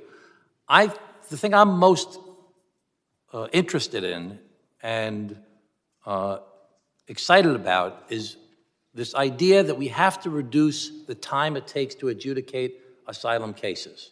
It seems like that's the most important thing we have to do, because right now we've got all these people, you know, the crisis, everybody's freaking out, so many people coming over the border. It seems like it's calmer now, but there'll be a surge again, I'm sure, between now and the summer.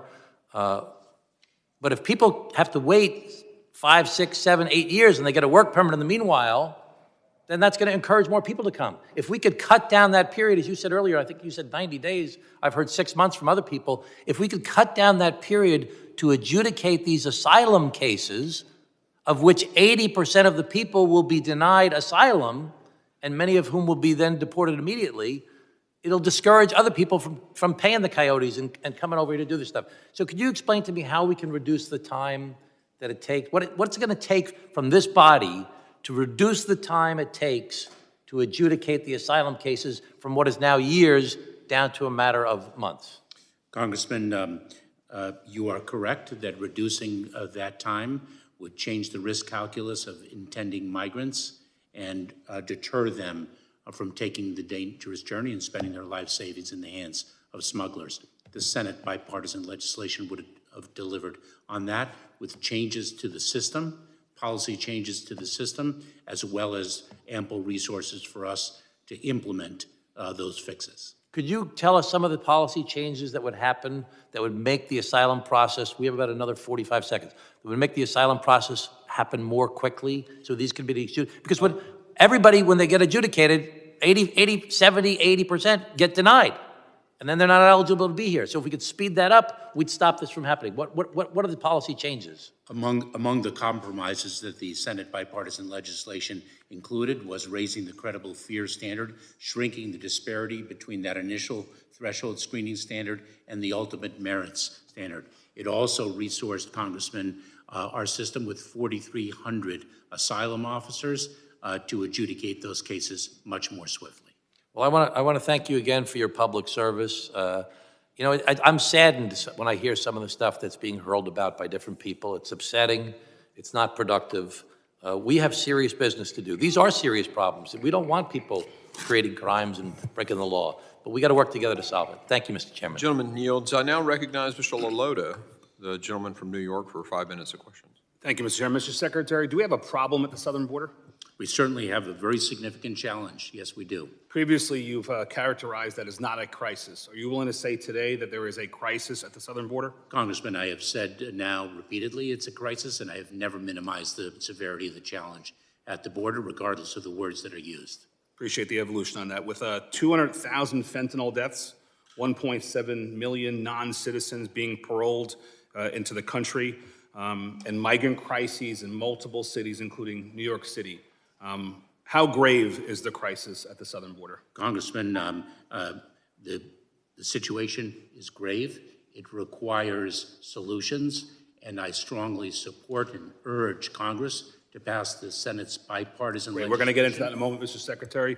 My colleague from the other side of the aisle, from the county to my west, mentioned how some solutions are complicated.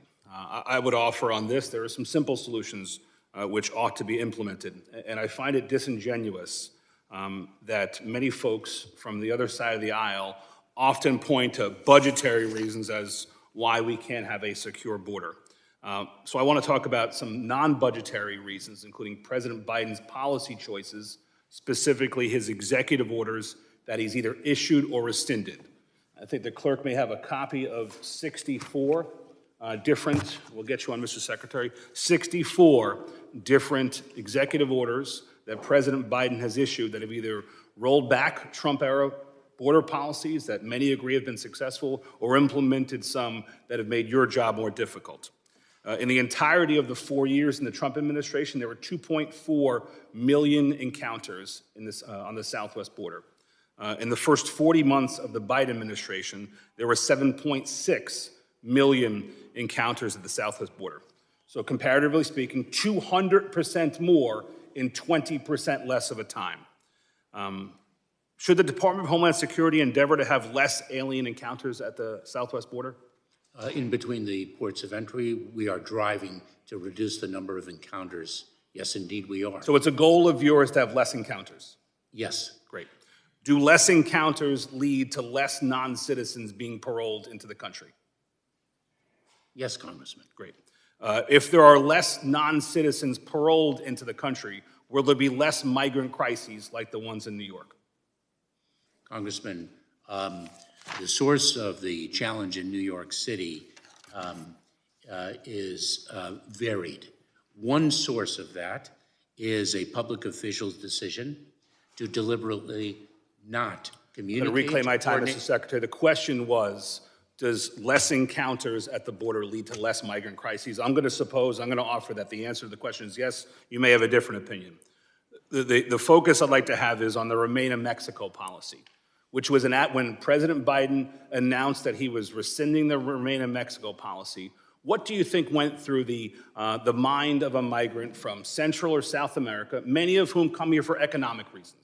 What do you think went through the mind of that migrant who now know that if he or she made it to the southern border, that they would be granted entry, more likely to be granted entry into the country? Congressman, I believe that the Remain in Mexico policy, throughout its duration, I believe, and I'll verify this, approximately 70,000 migrants ran through it in the 2 years it was in operation.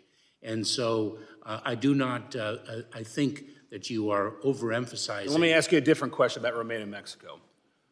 Why do it? Why repeal Remain in Mexico? What is the value to border security by repealing the policy?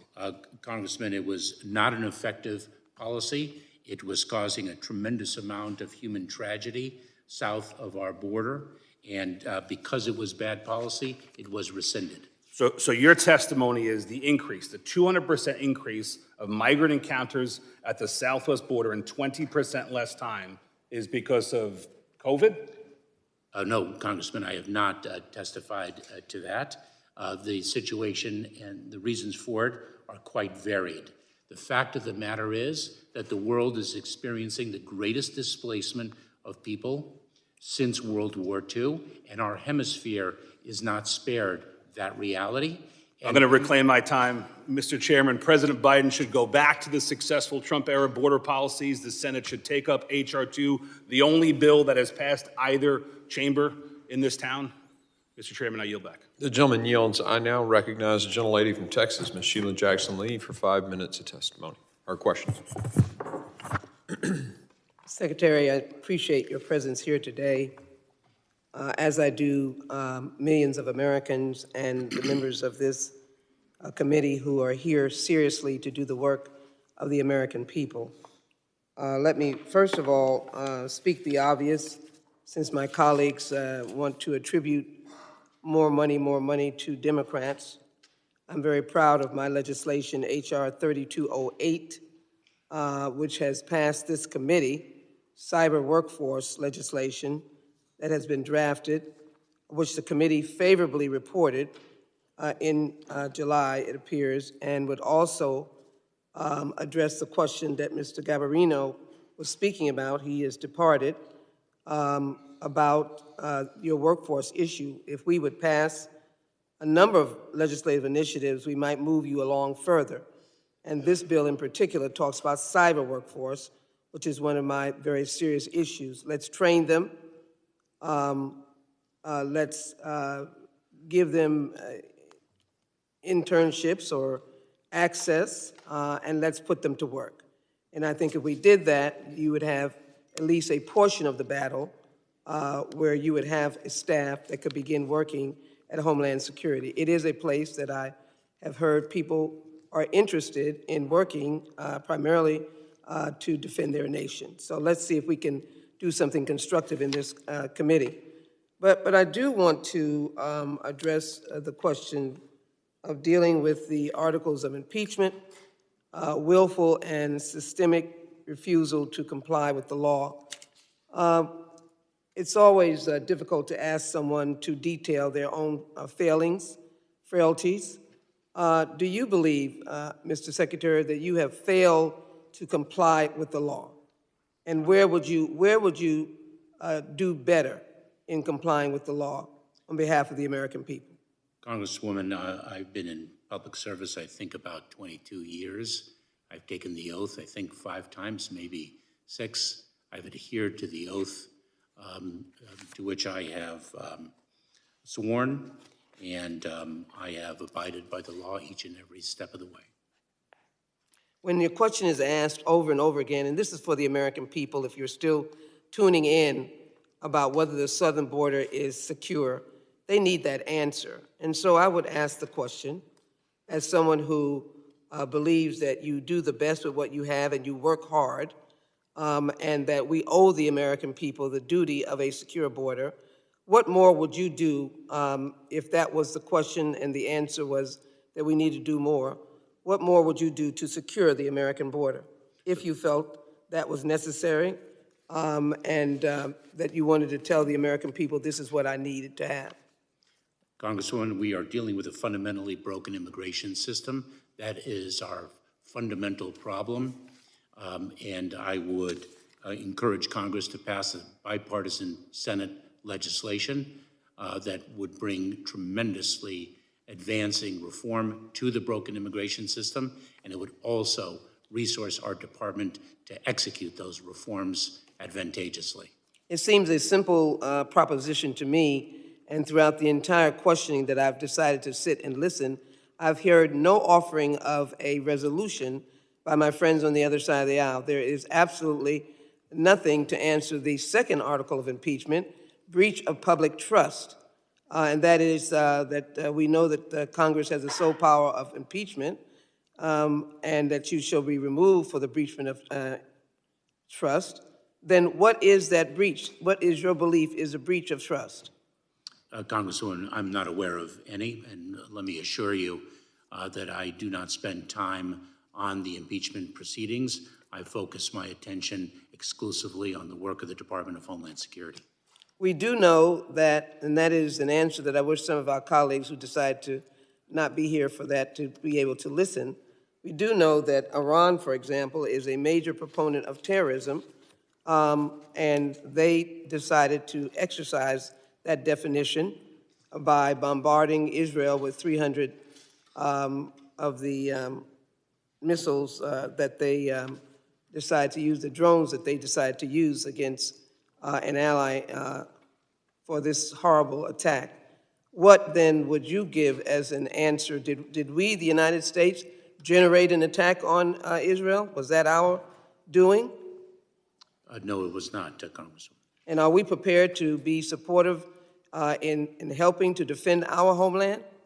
We most certainly are, Congresswoman. We do that every single day through the extraordinary work of 268,000 men and women in our department. And you haven't seen anybody stand up and resign and say, I'm frightened, I don't want to do this work, I don't want to protect the homeland. Have you seen that occur today?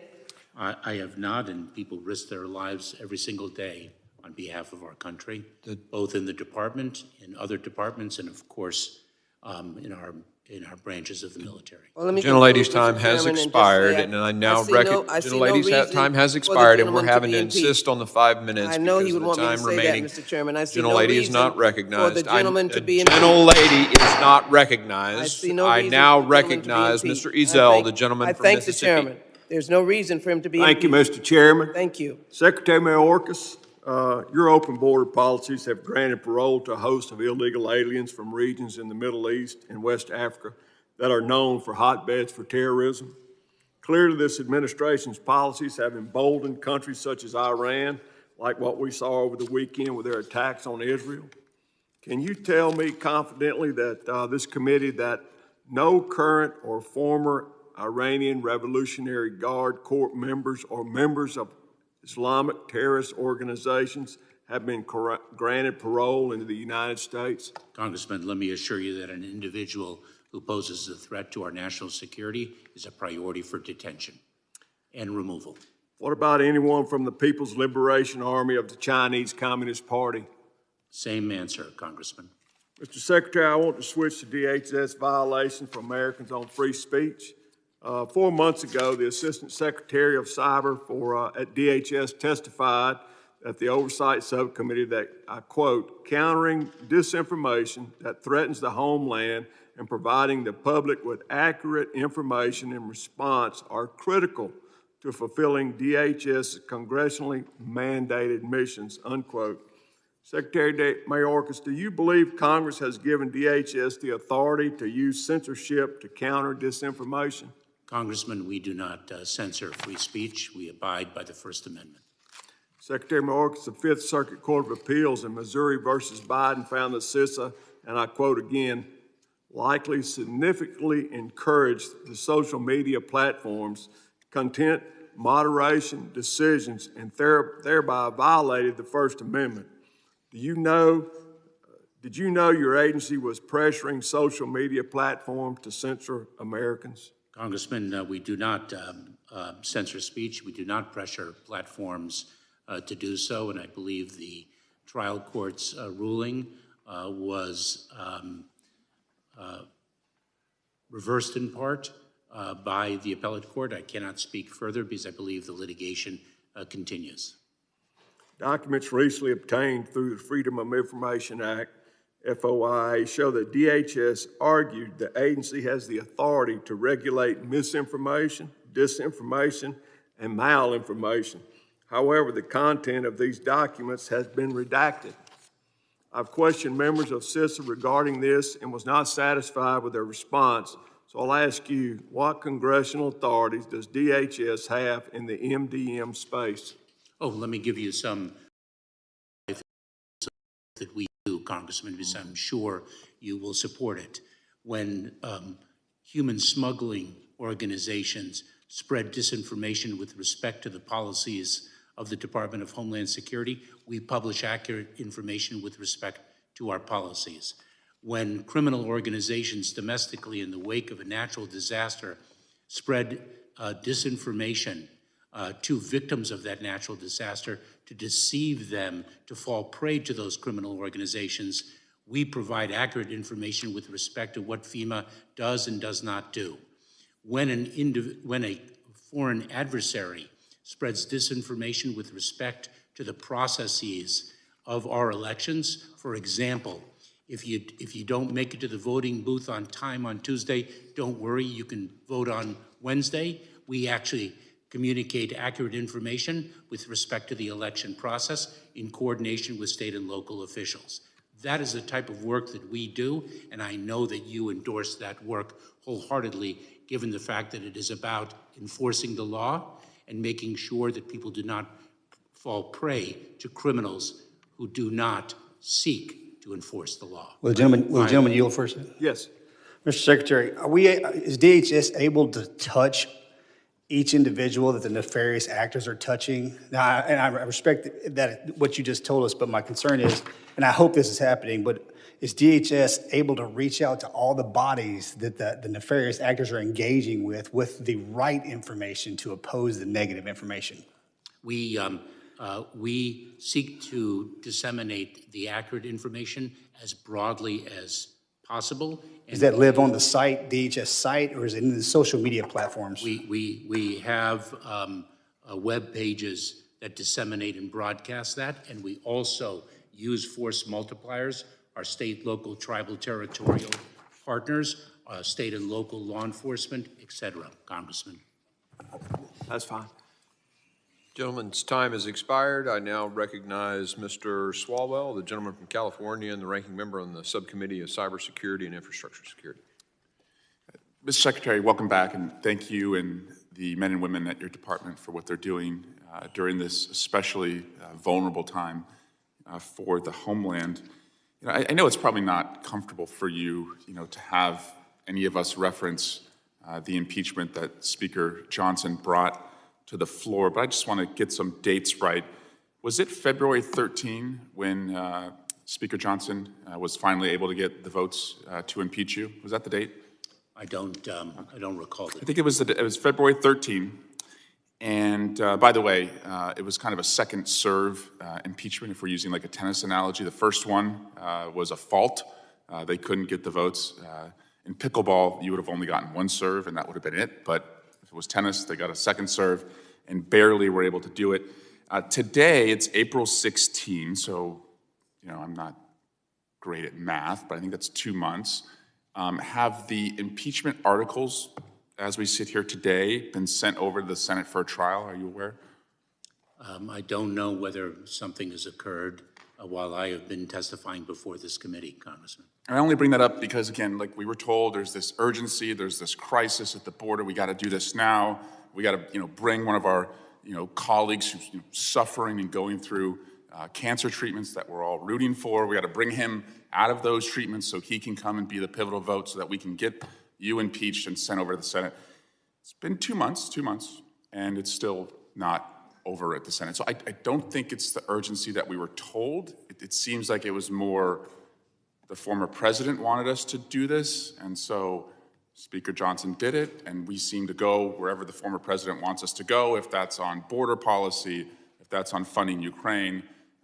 It's not really an America first agenda. It's me first when it comes to the former president, and then these guys get kind of dragged along, and that's why the articles, as we sit here today, have still not been sent over.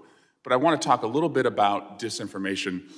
Does Russia or China or Iran or Venezuela have a right to free speech in our elections, as you see it? I'm not sure I understand your question, but... Well, Americans have a right on social media platforms to to speak freely about our elections, but do you see our adversaries as having a right to pollute our public forum when it comes to speech? Congressman, one of the threat streams attacking the integrity of our elections is disinformation from adverse nation states. That includes the People's Republic of China, Russia, Iran, and North Korea. And I also find it interesting, my colleagues, some of them don't like that you're going after disinformation, but one of our very able staffers just provided me with a July 11, 2018 transcript in this room when the former president, Donald Trump, was president, and you have a number of Republican members who are arguing that it's actually disinformation that's the problem. You have multiple Republican members saying that disinformation is our foreign adversaries' tool of choice, as Mr. Rogers on this committee at the time said. Mr. Perry, we know Mr. Perry from January 6th, he also goes into identifying foreign disinformation as being the problem. So again, what we want the department to do is not to choose sides politically, because we know that our adversaries, first and foremost, they just want chaos so that they can go to their authoritarian states and say, this is why democracy doesn't work, look what's going on in America, and they're undermining it. But would you say that when you look at disinformation and when you see disinformation, that it doesn't have a straight line as far as benefiting one party or the other, that our adversaries really, more than anything, just want chaos in America? Adverse nation states seek to attack our nation, our democracy, this country, and we battle their efforts every single day. Yeah. Well, again, Mr. Secretary, thank you for what you do. We're grateful that you're in the chair that you're in. It's not an easy place to sit, and I'm confident that there will be a swift acquittal if it ever gets sent over to the Senate. And I yield back. Gentleman yields. I now recognize the gentleman from New York, Mr. D'Esposito, for 5 minutes of questioning. Thank you, Mr. Chairman, and Mr. Secretary, thank you for being here this morning, or now this afternoon. Have you read H.R. 2? Congressman, it's been a while since I have, but I certainly reviewed the legislation. Okay, and were there any parts of H.R. 2 that you agreed with? Congressman, I'd have to review it again. It was the most comprehensive border security bill that has been passed out of the House of Representatives in decades. You're the Secretary of Homeland Security. You're not certain or sure of any of the items in that legislation that you would agree with? Congressman, let me assure you that I support the Senate's bipartisan legislation. I'm not asking about the Senate's bipartisan legislation. I'm asking about H.R. 2, the only piece of border security legislation that has been passed through the House of Representatives. We continue to talk about this bipartisan legislation, this magical legislation that has yet to make it out of the Senate, that doesn't have the support to make it out of that. But we still have the administration, the Secretary of Homeland Security telling us that we should support legislation that can't get passed. You don't remember any parts of H.R. 2 that you support? That is, Congressman, I can share with you some of the grave infirmities of H.R. 2. I'm asking for the parts that you support, because my point is that back in May, House Republicans out of this committee passed H.R. 2, the Secure the Border Act. We sent it over to the Senate. That should have begun the negotiation. That should have been the starting point to secure our border. I've heard colleagues on the other side of the aisle say that people in America are, quote, freaking out, that there's chaos. Yes, people are freaking out. Yes, there is chaos, because Joe Biden and the Homeland Security has left our borders wide open. That's why people are freaking out. And there is a solution. It was H.R. 2. Do I agree with everything in there? Absolutely not. I would assume you don't agree with a lot of things in there either. Democrats didn't agree with things in there, but you know what it was? It's the only piece of legislation that we actually have. It's the perfect starting point. So to my colleagues on the other side who are talking about this magical piece of legislation, we have it. It's H.R. 2. So let's start there. Now I'm going to take it back home.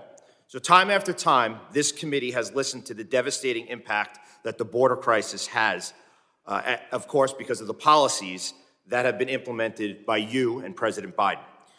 You have helped make every state a border state, every county a border county, and every city a border city, including my home in New York. Now, a Democrat mayor, who I don't agree with on everything, but I agree with him on this. He said that, quote, "This issue will destroy New York City." Now, I'm proud to have served in the NYPD as a detective, and it has been absolutely devastating to see the horrific challenges that law enforcement are faced with throughout this country. I mean, just recently, we saw NYPD cops who were attacked by illegal migrants who just got done robbing a Target. Months ago, we saw NYPD officers brutally attacked in Midtown Manhattan. They actually were our guests at the State of the Union by illegal migrants. We saw in the Bronx recently where there was a 911 call made for a person with a gun. When cops made their way into this home into the Bronx, it was illegal migrants who had squatted there illegally and had illegal guns and illegal narcotics. Then just days after, in my district, in Roosevelt Field Mall, there were 2 migrants who committed larceny in a store, were arrested by the Nassau County Police Department, and guess what the address was that they gave? That home in the Bronx where the guns and the narcotics were found. So I'm going to ask you, can you tell me at what part of this budget request would better support law enforcement? Oh, Congressman, quite a number of parts. The additional personnel request, the funding for additional law enforcement personnel in the Department of Homeland Security. Do you know that in H.R. 2 that there was money in there for additional law enforcement? In addition, Congressman, the grant funds that we are seeking to distribute to state and local law enforcement through the Homeland Security Grant Program, the Urban Area Security Initiative, and other programs. So everything that you just mentioned was part of H.R. 2. So it seems like you do know what you agree with in that legislation. And to my point, that is exactly where we should start. So I urge my colleagues on the other side of the aisle, let's work on this as Americans. H.R. 2 is our starting point. Mr. Chairman, I yield back. Gentleman's time has expired. I now recognize Ms. Clark from New York for her 5 minutes of question. Thank you very much, Mr. Chairman. And I want to thank you, Mr. Secretary, for your hard work, your dedication, and your fidelity to our nation. It is inspiring. Notwithstanding all of the challenges that my colleagues on the other side of the aisle present to you, at the end of the day, you have kept the homeland safe during your tenure, and we're grateful for that. I want to respond to a false allegation raised by some of my Republican colleagues about non-citizens voting in federal elections.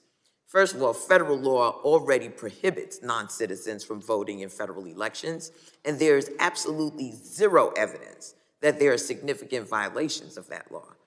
Republicans' efforts to make it harder to vote will disenfranchise low-income and minority voters and will do nothing to make our elections more secure. Instead, we should focus on the real threats to our election security, which include foreign interference efforts, which I know Secretary Mayorkas is committed to addressing. And additionally, I'm deeply disturbed by Congresswoman Green's attacks on HIAS, originally known as the Hebrew Immigrant Aid Society, an organization that has been supporting refugees for over 140 years. Baseless conspiracy theories about HIAS fueled the anti-Semitic murder of 11 individuals at the Tree of Life Synagogue in Pittsburgh. And it's disgraceful to see the same kind of misinformation repeated in this committee. So I wanted that on the record. Mr. Secretary, last month CISA issued the notice of proposed rulemaking for mandatory cyber incident reporting, and I congratulate the department on this important milestone. Now that the NPRM is out, DHS must redouble its efforts to harmonize incident report rules across government. The Department's Cyber Incident Reporting Council, CERC, will play a critical role in that process. Secretary Mayorkas, CERC issued a report containing recommendations regarding the harmonization cyber incident reporting rules last September. What actions has the CERC taken since the report was released to promote harmonization? And what more can the CERC be doing to promote harmonization? Thank you very much, Congresswoman, for your question. We are working with federal departments and agencies across the administration to execute on the imperative of harmonizing our reporting rules. Not only that, Congresswoman, we are working with our international partners so that harmonization would not be restricted to the domestic environment, but the international arena as well.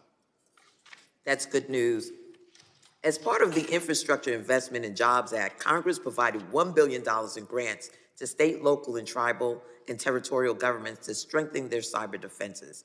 This program is based on bipartisan legislation I authored with my colleagues on this committee. Unfortunately, this funding expires in FY 2025, which could mean state and local governments cut their cybersecurity spending, even as they continue to face serious cybersecurity threats, including from foreign adversaries like China and Russia. It is my hope that this committee will work together to extend the vital program so we can build our initial investment.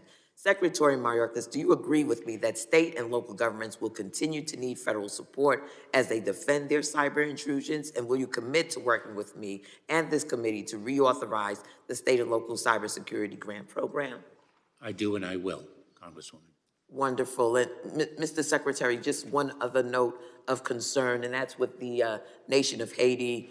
You should have received a letter or been CC'd on a letter regarding the concern about individuals being returned at this stage who could be sent into harm's way, into famine, into the myriad of challenges that that nation continues to face in this moment. I look forward to speaking with you further about this. It's a major concern for many constituencies, many families across this nation of Haitian descent. The gentlelady yield. You have a second? Sure. Yes, I will yield. Thank you so very much. I wanted to follow your line of questioning very quickly, which is a very important line of questioning, and that is to ensure that we get fixed, Mr. Secretary, what is broken. Sometimes we have equipment, technology that is not working correctly. I'd like to submit into the record, as unanimous consent, healthcare.gov, ineffective planning and oversight practices underscore the need for improved contract management.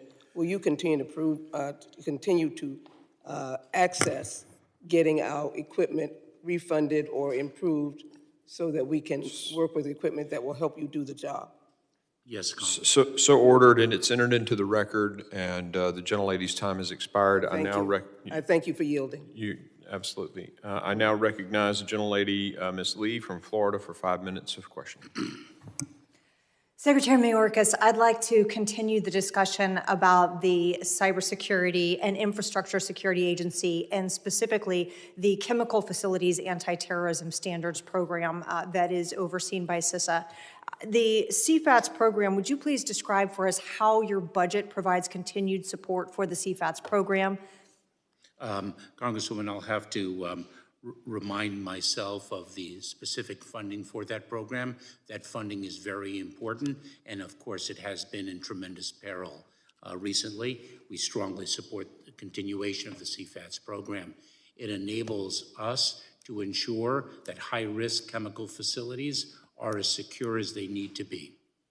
And would you agree that a continuation of that program is an important part of the mission to protect critical infrastructure? I would, Congresswoman. And would you also encourage our friends and partners over in the Senate to take up the bill that was passed by the House and is currently there awaiting their consideration and action? Congresswoman, I'll look forward to reviewing that bill again, but we do indeed consider the CFATS program to be very important. And I'd like to then return to the subject of CISA and its role in elections infrastructure and its efforts to help state and local election officials protect elections infrastructure. Specifically there, could you describe what CISA does to help state and local elections officials defend against threats from foreign adversaries and domestic adversaries to that infrastructure? Congresswoman, one of the things we do is provide training with respect to the threat, to be able to identify the threat. We share best practices. We have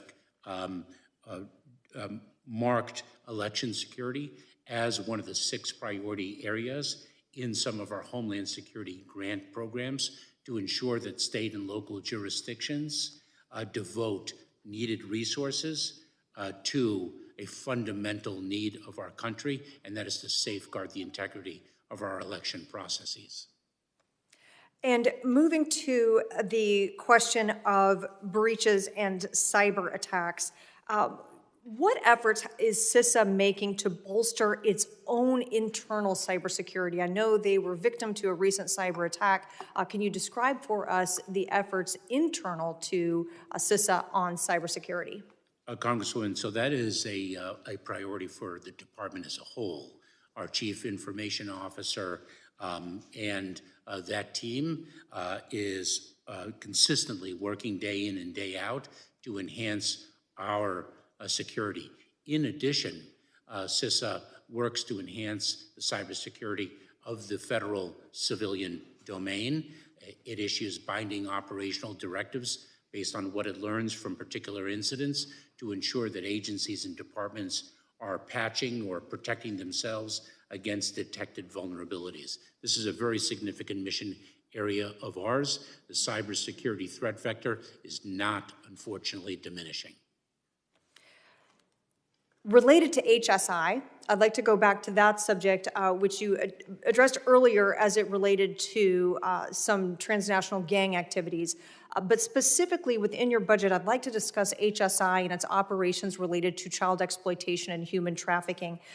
Your budget calls for additional funding there to help HSI investigators combat human trafficking, does it not? Yes, it does. And would you explain for us the types of activities and role that HSI takes specifically as it relates to the exploitation and trafficking of children? Congresswoman, I named crimes of exploitation one of our 6 mission priorities for the first time in the department's history. Tomorrow I will be with HSI, Homeland Security Investigations, in New York City, launching a new campaign against online child sexual exploitation and abuse. This is a scourge that is not only nationwide, but is global in nature. More than 36 million tips were presented to enforcement authorities across the world. Domestically, more than 63,000 of them reflected an imminent or grave threat. The extent of this crime cannot be overstated. The work of HSI in combating it is heroic, both in disseminating education and awareness, in investigating the crimes, in rescuing victims, and holding perpetrators accountable. Thank you, Mr. Chairman. I yield back. The gentlelady yields. I now recognize the gentleman from Texas, Mr. Luttrell, for 5 minutes of questioning. Good afternoon, Mr. Secretary. My colleague has actually just kind of initiated the conversation that I wanted to have with you as well. You're having discussions with HSI, HIDA, DPS out of the state of Texas. One of the biggest issues that they are confronted with is their ability to navigate aggregated data on the criminals that are moving the individuals into sex trafficking space. Are you comfortable with the amount of money that you're asking for in the cyber risk, cyber threat domain, and the artificial intelligence and machine learning space? Because they're 2 different entities that need to work very well together. And my concern is that the right hand's not talking to the left. We need to expand the ability for our agents to process the data. And in the budget proposal, there's only $5 million for the new AI office. Are you happy with that number? Congressman, we are pleased with receiving additional funding. When it comes to crimes of exploitation, I must tell you that if I had a wish list, the amount of money would be greater the amount of personnel that we could dedicate to this would be greater. This scourge, this heinous crime, is of extraordinary breadth and depth of depravity, and we work every day. It is remarkable what our personnel do to combat this with our state and local partners, as well as our international partners. This is one of the top issues that is raised when I am engaging in the international arena with our Five Eyes partners, as well as our European Union colleagues. I hate to speak for the body itself, but I think we're really hungry and have a good appetite for the expansiveness of AI in this space. This is where I'm going to tell you to be hyper aggressive in order to save these women and children that are in this problem set. Congressman. Damn, that's the third time you've done that to me. I tell you, I don't even know where to go with that. I was hoping you weren't going to do that. Congressman. I mean, we go into the pronouns and all that stuff. Just Congressman, 3 strikes and I'm out. I understand that. Let me share with you that we are indeed harnessing AI to advance the mission in the fight against online child sexual exploitation. At the same time, AI presents a risk because the perpetrators use it to advance their depraved criminality. And so, Congressman, this is something that we are harnessing for good and fighting against bad. that's where I was going earlier. Do we have the ability to touch the individuals that are being touched by the bad actors? I'm hoping we do, and I know that's a very aggressive problem set. I'm going to roll right on you to immigration. And the Senate bill, I never even saw it, so just give me a little latitude on this one. I think you're the 14th Homeland Secretary, if I count. Is that correct? You're number 14? I am the 7th confirmed. 7th confirmed? Okay. I don't know where I got 14. I thought it was on Wikipedia. Whatever. Okay. Mr. Hunter, this Deputy Secretary Hunter was in front of the Border Security Subcommittee a few weeks ago, and we were talking immigration issues, immigration policy. And I had asked, tasked, requested, because in your opening statement, you said Congress has not reformed immigration since the 90s. Well, it is our job to pass legislation, but the subject matter experts in immigration live underneath your umbrella. I consider you, are you a subject matter expert in immigration, sir? I certainly am admiring of those who know much more than I. My ask was, and I was, Mr. Suozzi and Ms. Ramirez were in agreement with this, it seems that the frontline operators are the best to address the immigration issue and where the blockade is, where the choke point is. Has a policy ever been written from the department and sent up to Congress? Because I've never seen one. So I'm asking you, have you done that in your tenure as secretary? Have I myself submitted policy recommendations? No, rewritten the policy that Mr. Garcia holds up frequently in our hearings that you can't even read. It is the absolute problem. Has the Homeland Security Department itself said, you know what, here's a problem set. Congress can't get anything done for the last 20-something years. We're going to write it for you, submit it. This is the best course of action. Has Homeland Security done that? There are 2 powerful examples. Number 1, on his first day in office, President Biden presented legislation to Congress. Secondly, I had the privilege and the honor of sitting beside the bipartisan group of senators who worked out a compromise that I urged Congress to pass. Thank you, Mr. Chairman. You're back. Gentleman's time has expired. I now recognize the gentleman from Alabama, Mr. Strong, for 5 minutes of testimony, or questioning. Thank you. Secretary Mayorkas, thank you for being here to speak on the FY25 presidential budget request. The president's budget request reflects the administration's priorities, correct? It does, Congressman. I'd like to talk about the threats to Homeland and DHS that we see according to your budget request. I was pleased last year that you acknowledged the threat that unmanned aircraft systems pose at our southern border, saying in part that, I quote, drones are being used in a myriad of ways, a number of different ways to create a public safety risk, close quotes. You and I agree on this point. The cartels use the drones at the border and is alarming. from using them to track the movement of Border Patrol agents to providing overwatch for human smuggling to transporting narcotics and even outfitting them with explosive payloads.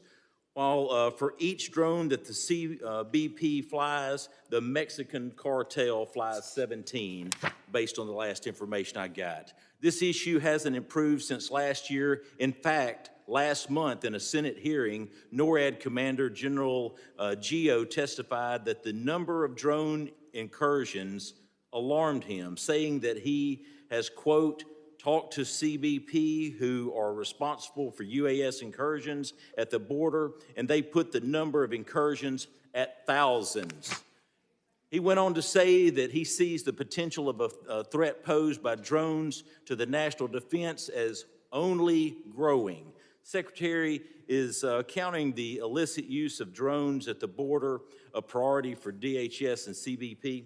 Congressman, it certainly is. It's very concerning and very confusing to me. This is your budget request for CBP's counter-UAS program. You see it right behind me. Zero. Not one penny. Not one penny, and the threat is unbelievable. As the use of drones by bad actors at our border evolves and continues to bring a threat to our homeland, it is unconscionable that you wouldn't request a single penny for CBP to carry out its counter-UAS mission. You requested zero.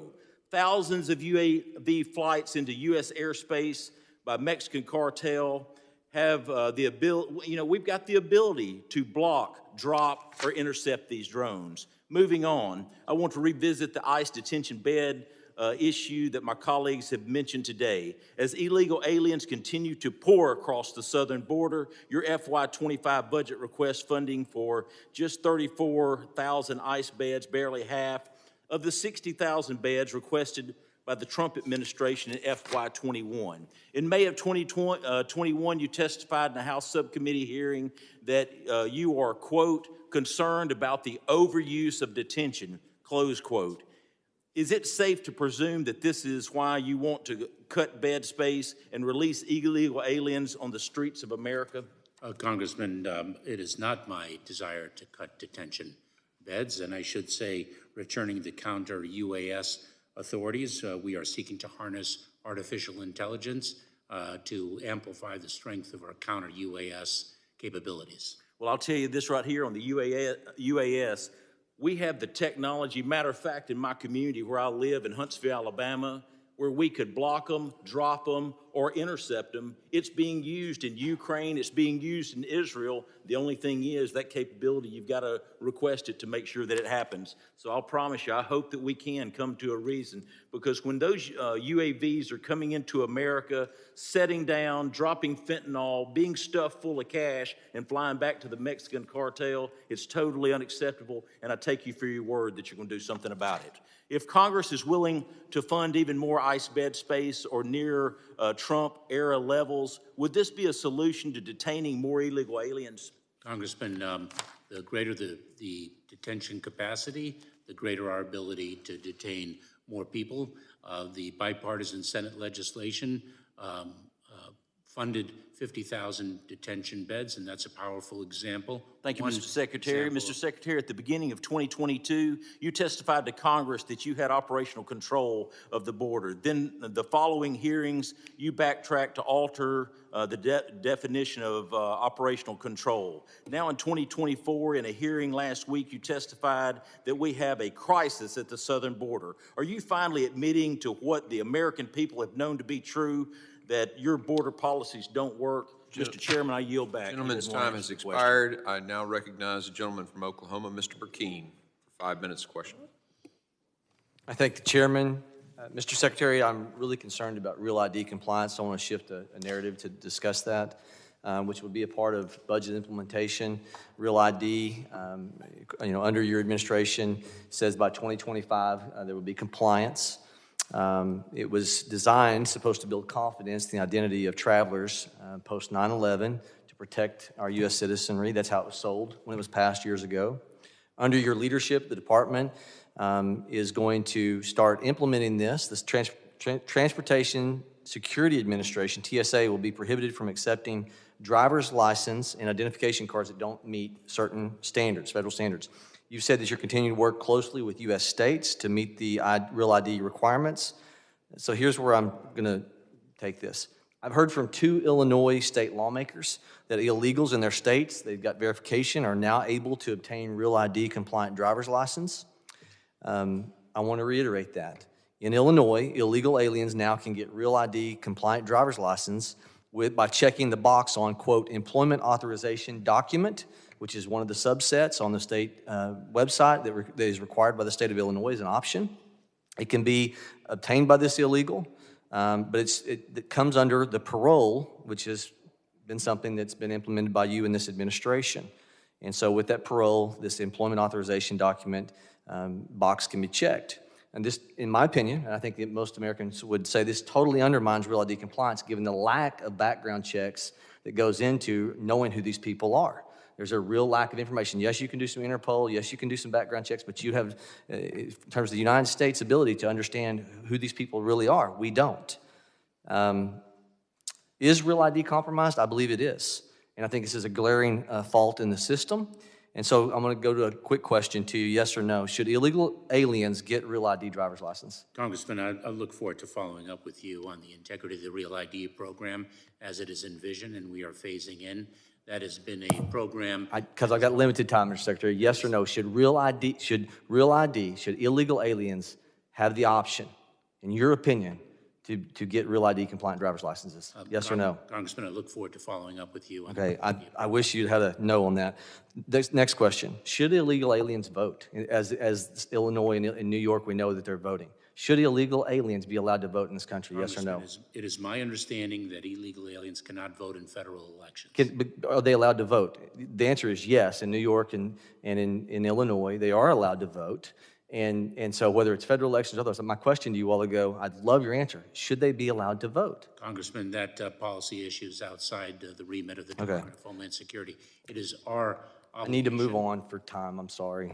Mr. Secretary, you have contended that the entire, quote, the entire hemisphere is gripped with a level of migration that is unprecedented in recent history, end of quote. You said that more or less today in your opening statement. I think that this avoids accountability for the invasion of our southern border. I think it shifts the blame on random events. But if that narrative is to be understood or followed, what are those events? I mean, I look around the world and I go, in South America, was there some tsunami? Was there a hurricane that I was not aware of? But the answer is no. It ultimately is, for those who have the context of the Wizard of Oz, it's like the wizard standing at the microphone saying, disregard the man as the curtain's being pulled back by the little dog, Toto, disregard the man standing behind the curtain pulling levers and spinning wheels. I mean, I think the American people have this figured out. The migration is because it's been an advertisement under this administration, come into this country. You know, I come from the Sooner State in Oklahoma, Sooner State. History designates legal land run occurred in the 1880s. This was not for illegals. This was for legal citizens. History will remember this time, I believe, in the past 3 years as Biden's land run for illegals, paid for by U.S. taxpayers. Taxpayers are being asked to give their treasure and their children's treasure of the future for this. FAIR organization says it cost us $4,000 for every illegal immigrant. A gold rush to transport illegals to the city of their choice, free emergency health care, and then once these people have a child, there's cash payments in the form of earned income tax credits, thousands of dollars, food stamps once they have a child, food stamps once they have a child, or once they have a child again, Medicaid on top of the food stamps. So here's where I'm going with this. Does your budget proposed, which I will contend it does, especially the one that we're deeming as the slush fund, allow for dollars to go into countries as far south as Panama for NGOs, non-government organizations, to promote people coming to our country, in effect telling military-age men, go north, young men, go north? Gentleman's time has expired. I now recognize Mr. Crane from Arizona for 5 minutes questioning. Thank you, Mr. Chairman. You know, it's interesting because I hear my colleagues on the other side of the aisle consistently talk about how we can't agree on anything over here on the Republican side of the aisle. You know, and there's some truth to that. There has been, you know, definitely some debates, some arguments within our own party. But one thing that we can agree upon is that you're doing a horrible job, sir, and that you needed to be impeached. That's pretty wild, seeing as how we've been able to agree upon very few things and with the margin that we have. But we could all come together, look at the data, hear the stories back in the district, listen to the family members that have been destroyed because of your complete dereliction of duty, and we all agree that you needed to be impeached. Secretary Mayorkas, did you swear an oath to protect and defend the Constitution of the United States? Yes, I did, Congressman. Yeah? How many times have you done that? I certainly can identify 5 when I Okay, thank sworn you. in. Are you aware of Article 4, Section 4? Do you know what that article is? There may be more than 5 instances. I just want to be Okay. clear to the Yeah, best. okay, great. Article 4, Section 4, are you familiar with that article? When I was sworn in as an assistant. Okay, since you're not going to answer, it's called the Invasion Clause. Do you know what the Invasion Clause says, sir? The second time was. The federal government will protect and defend each state from invasion, okay? Since you don't seem to be getting it, I had our staff here bring up this graph here. This is you. This is the last administration. Again, you, last administration. That looks like an invasion on a graph. We've heard from the people that have sat here and testified in these chambers about their family members being raped and murdered by people that weren't supposed to be here, that your administration allowed to be here and then didn't keep track of, didn't deport, didn't detain. Tell me, sir, how you haven't allowed an invasion into this country. Congressman, I am incredibly proud to support the men and women of the Department of Homeland Security who enforce the laws of the United States every single day, many of whom risk their lives to secure our borders. Yeah, despite your horrific leadership, yes, they do. And I'm proud to know many of them as well. They are great people. But we all know what the morale is like in the Border Patrol right now, and it's horrible. I hear it from Border Patrol agents every day. Again, sir, my question is, how have you not violated your oath to protect and defend the Constitution of the United States, specifically Article 4, Section 4, which says that you, as Homeland Security, will protect each state from invasion? Again, you, last administration. How can you make that argument? I work every day, quite proudly, to advance the security of the border and support the men and women of the Department of Homeland You may be Security. working every day, but it seems as if you're working for the other side of the aisle. Over the last 11 months, we have removed or returned 630,000 people, more than any fiscal year since 2013. And Well, you're bragging about how much you've returned, but you don't want to brag about how many you've let in, do you? Congressman, individuals who arrive and claim asylum are placed in immigration enforcement proceedings. If they do not qualify for relief under our laws, we seek to remove them in enforcing our laws. Thank you, Mr. Chairman. I yield back. Gentleman yields. The members of the committee may have some additional questions for you, Mr. Mayorkas, or Mr. Secretary, and we would ask that you'd respond to those in writing. And I think there were several during that the time kind of fell, and I'll let those members send those to you for you to follow up on. Pursuant to Committee Rule 7D, the hearing record will be held open for 10 days. And I think the ranking member has a unanimous consent request and also a closing statement. So I'll just let you do those together, Mr. Ranking Member. Okay, thank you, Mr. Chairman. Mr. Chairman, I ask unanimous consent that portions of the July 18th, 2018 hearing transcript referred by Mr. Swalwell be inserted in the record. So ordered. And your record recognized for your closing remarks. Thank you very much. I'd like to thank Secretary Mayorkas for agreeing to testify before this committee today despite ongoing baseless partisan attacks against him. Mr. Secretary, you have done what I consider a good job at defending this administration given the constraints that you have to operate from in terms of resources. The Secretary's willingness to appear in support of the department's needs demonstrate his character as a truly dedicated public servant. I'm not sure I can say the same for colleagues on the other side of the aisle who prefer ranting while steadfastly refusing to provide the authority and resources the department needs. Well, you can't have it both ways. You can't look the brave DHS employees in the face and claim you support them when you refuse to put your vote where your mouth is. Yet, this is exactly what my Republican colleagues have done this entire Congress. It's appalling. DHS only received funding for fiscal year 2024 due to overwhelming Democratic support, just like in 2023. Yet Republicans try to claim that it is you, Secretary Mayorkas, that is undermining border security. This hypocrisy is astounding. The hearing, which was supposed to be about the DHS budget, has become yet another mega border hearing.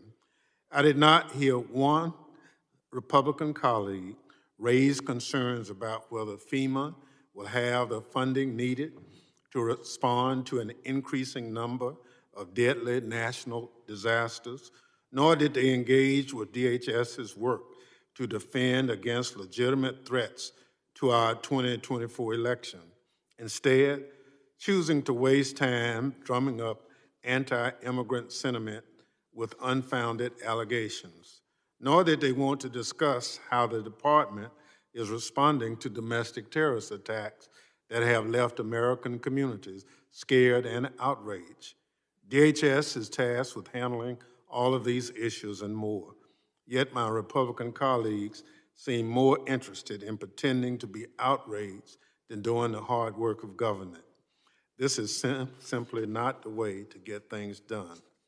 It takes complete and utter compromise, like we saw in the Senate, where they drafted a bipartisan bill that would have imposed the toughest set of border security reforms we've ever had. The fact that mega Republicans rejected the proposal out of hand and instead pursued a baseless and unconstitutional impeachment against you, Mr. Secretary, tells the American people all they need to know. The leader of the Republican Party, Donald Trump, bragged about killing this legislation because it would have helped President Biden. Republicans in both the House and Senate have said they will not pass this legislation to improve border security in an election year. Republicans are saying the quiet part out loud. They will not support the department and fix the border because it benefits them politically. Secretary Mayorkas, I appreciate your willingness to engage with this political circus and again, advocate for the needs of the department. The other thing I want to mention is that we didn't get to talk about AI. Cybersecurity is, as you know, within part of our mission. We share it with a couple of other committees, but it's the new frontier that we have to be front and center to defend all our systems. So I look forward to working with the department on our AI defenses going forward. The work that you and DHS employees do is critical, and I want to assure you that this committee is still valued by some members of this committee. With that, Mr. Chairman, I yield back, and thank you again, Mr. Secretary. Closing statement. Before I start, I'd like to clarify a couple of things that have been addressed in today's hearing, and I'll be brief, Mr. Secretary. You know, the fact that immigration laws haven't been updated doesn't mean we don't get to follow the immigration laws on the books. And I would agree with you. We desperately need some update to our immigration laws. Those don't occur in this committee. That actually happens over in judiciary. I mean, I appreciate the continual mention that needs to be addressed, but it doesn't obfuscate or even allow a variance of any kind in laws that have already been passed by the body. It doesn't excuse violation of the law. I'd also like to clarify something that is, and quite frankly, I think dishonest, at least disingenuous, to suggest that because someone or a group of this side of the aisle or that side of the aisle, votes one way or another on a budget, that you're not for,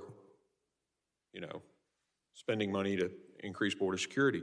For example, if you vote against a budget that decreases Customs and Border Patrol, and then you turn around and vote for a budget that increases dollars for Customs and Border Patrol, it is dishonest to say that that side who voted that way voted to cut spending to Customs and Border Patrol. Yet we've heard that multiple times today. That's just flat dishonesty.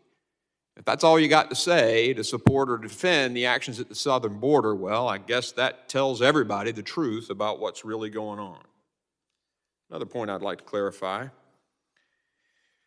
Someone made a comment that impeachment hearings earlier were 2 hearings. It was a 10-month, 5-phased investigation of oversight with subpoenas that were never complied with, by the way.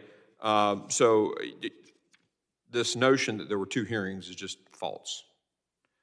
And about legislation on addressing border security, the process is pretty simple in the Constitution and the rules of the committee in the House and the Senate. We passed the bill, we sent it to the Senate, they could amend it. We go to conference committee, we do that every year on the NDAA. If the leadership of the Senate really wanted to do something, they would have picked that bill up that was sent over a year ago. In terms of, the budget discussion today and AI and all this other stuff, multiple members talked about this stuff.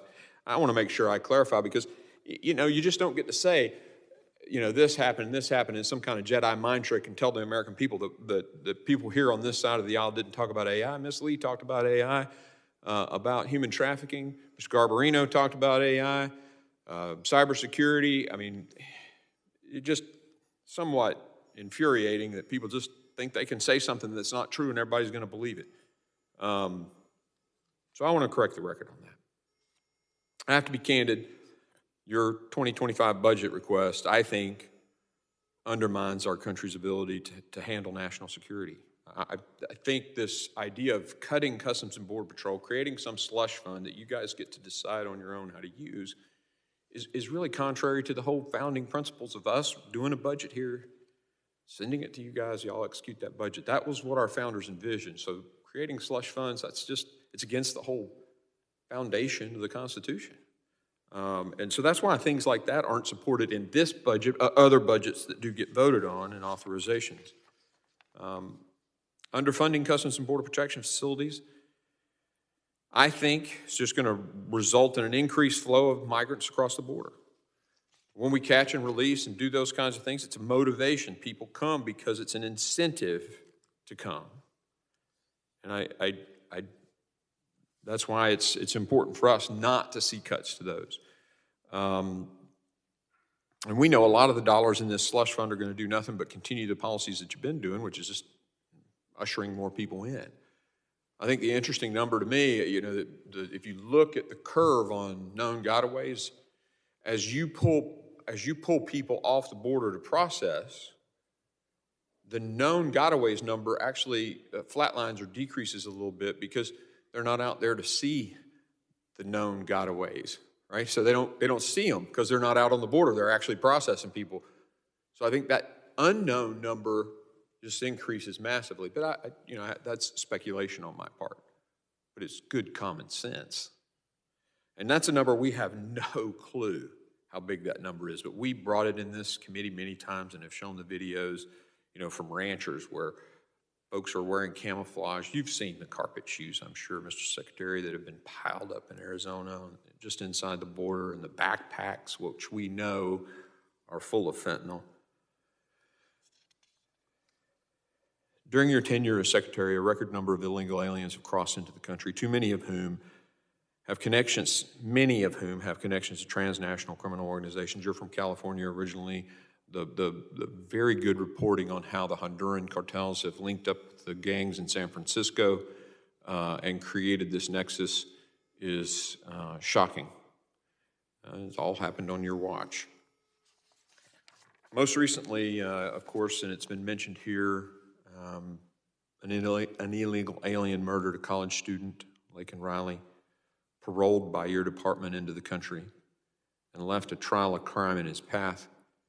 She's just one of thousands of Americans that have been murdered or otherwise victimized by illegal immigrants.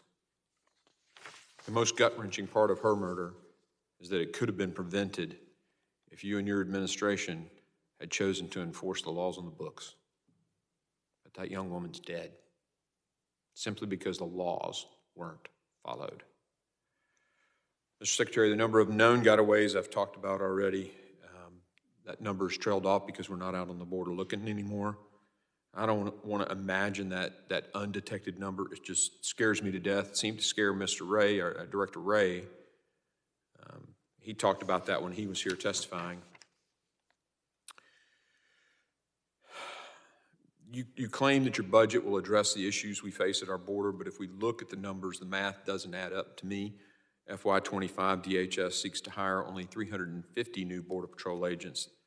I don't think that number is enough, and that's why in all the authorizations we've sent over, it's been significantly higher than that, despite what's been said here today by others who like to misrepresent what really happened. When you testified in the Senate and Senator Capito asked you how you will reach your hiring goals, you couldn't give a sizable answer. The truth is, Mr. Secretary, morale at DHS is at an all-time low because of the working conditions, and these are your policies that have created that. We've been committed to providing strong oversight to the department, and most importantly, the actions that you've taken as a leader.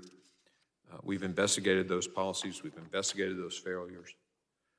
We look forward and we hope that we can work together on those issues that I mentioned at the beginning: cybersecurity, ports, vulnerability of our supply chain. I think a lot of those areas we do agree on. And where there is overlap, where we do agree, we're going to move those things forward as quickly as we can. So I'll look forward to doing that with you and your team. This committee is focused on strengthening our cyber workforce, and I've got a bill that I personally am leading and helping put together. We'll get a copy of it to Director Easterly and make sure she gets eyes on it, and others from your department. We'll want your help on that, and I think you'll like the bill that we're putting together. That really ends my comments for the day, and again, I thank you for coming. I understand the emotions of being here today, and without objection, the committee does stand in adjourn.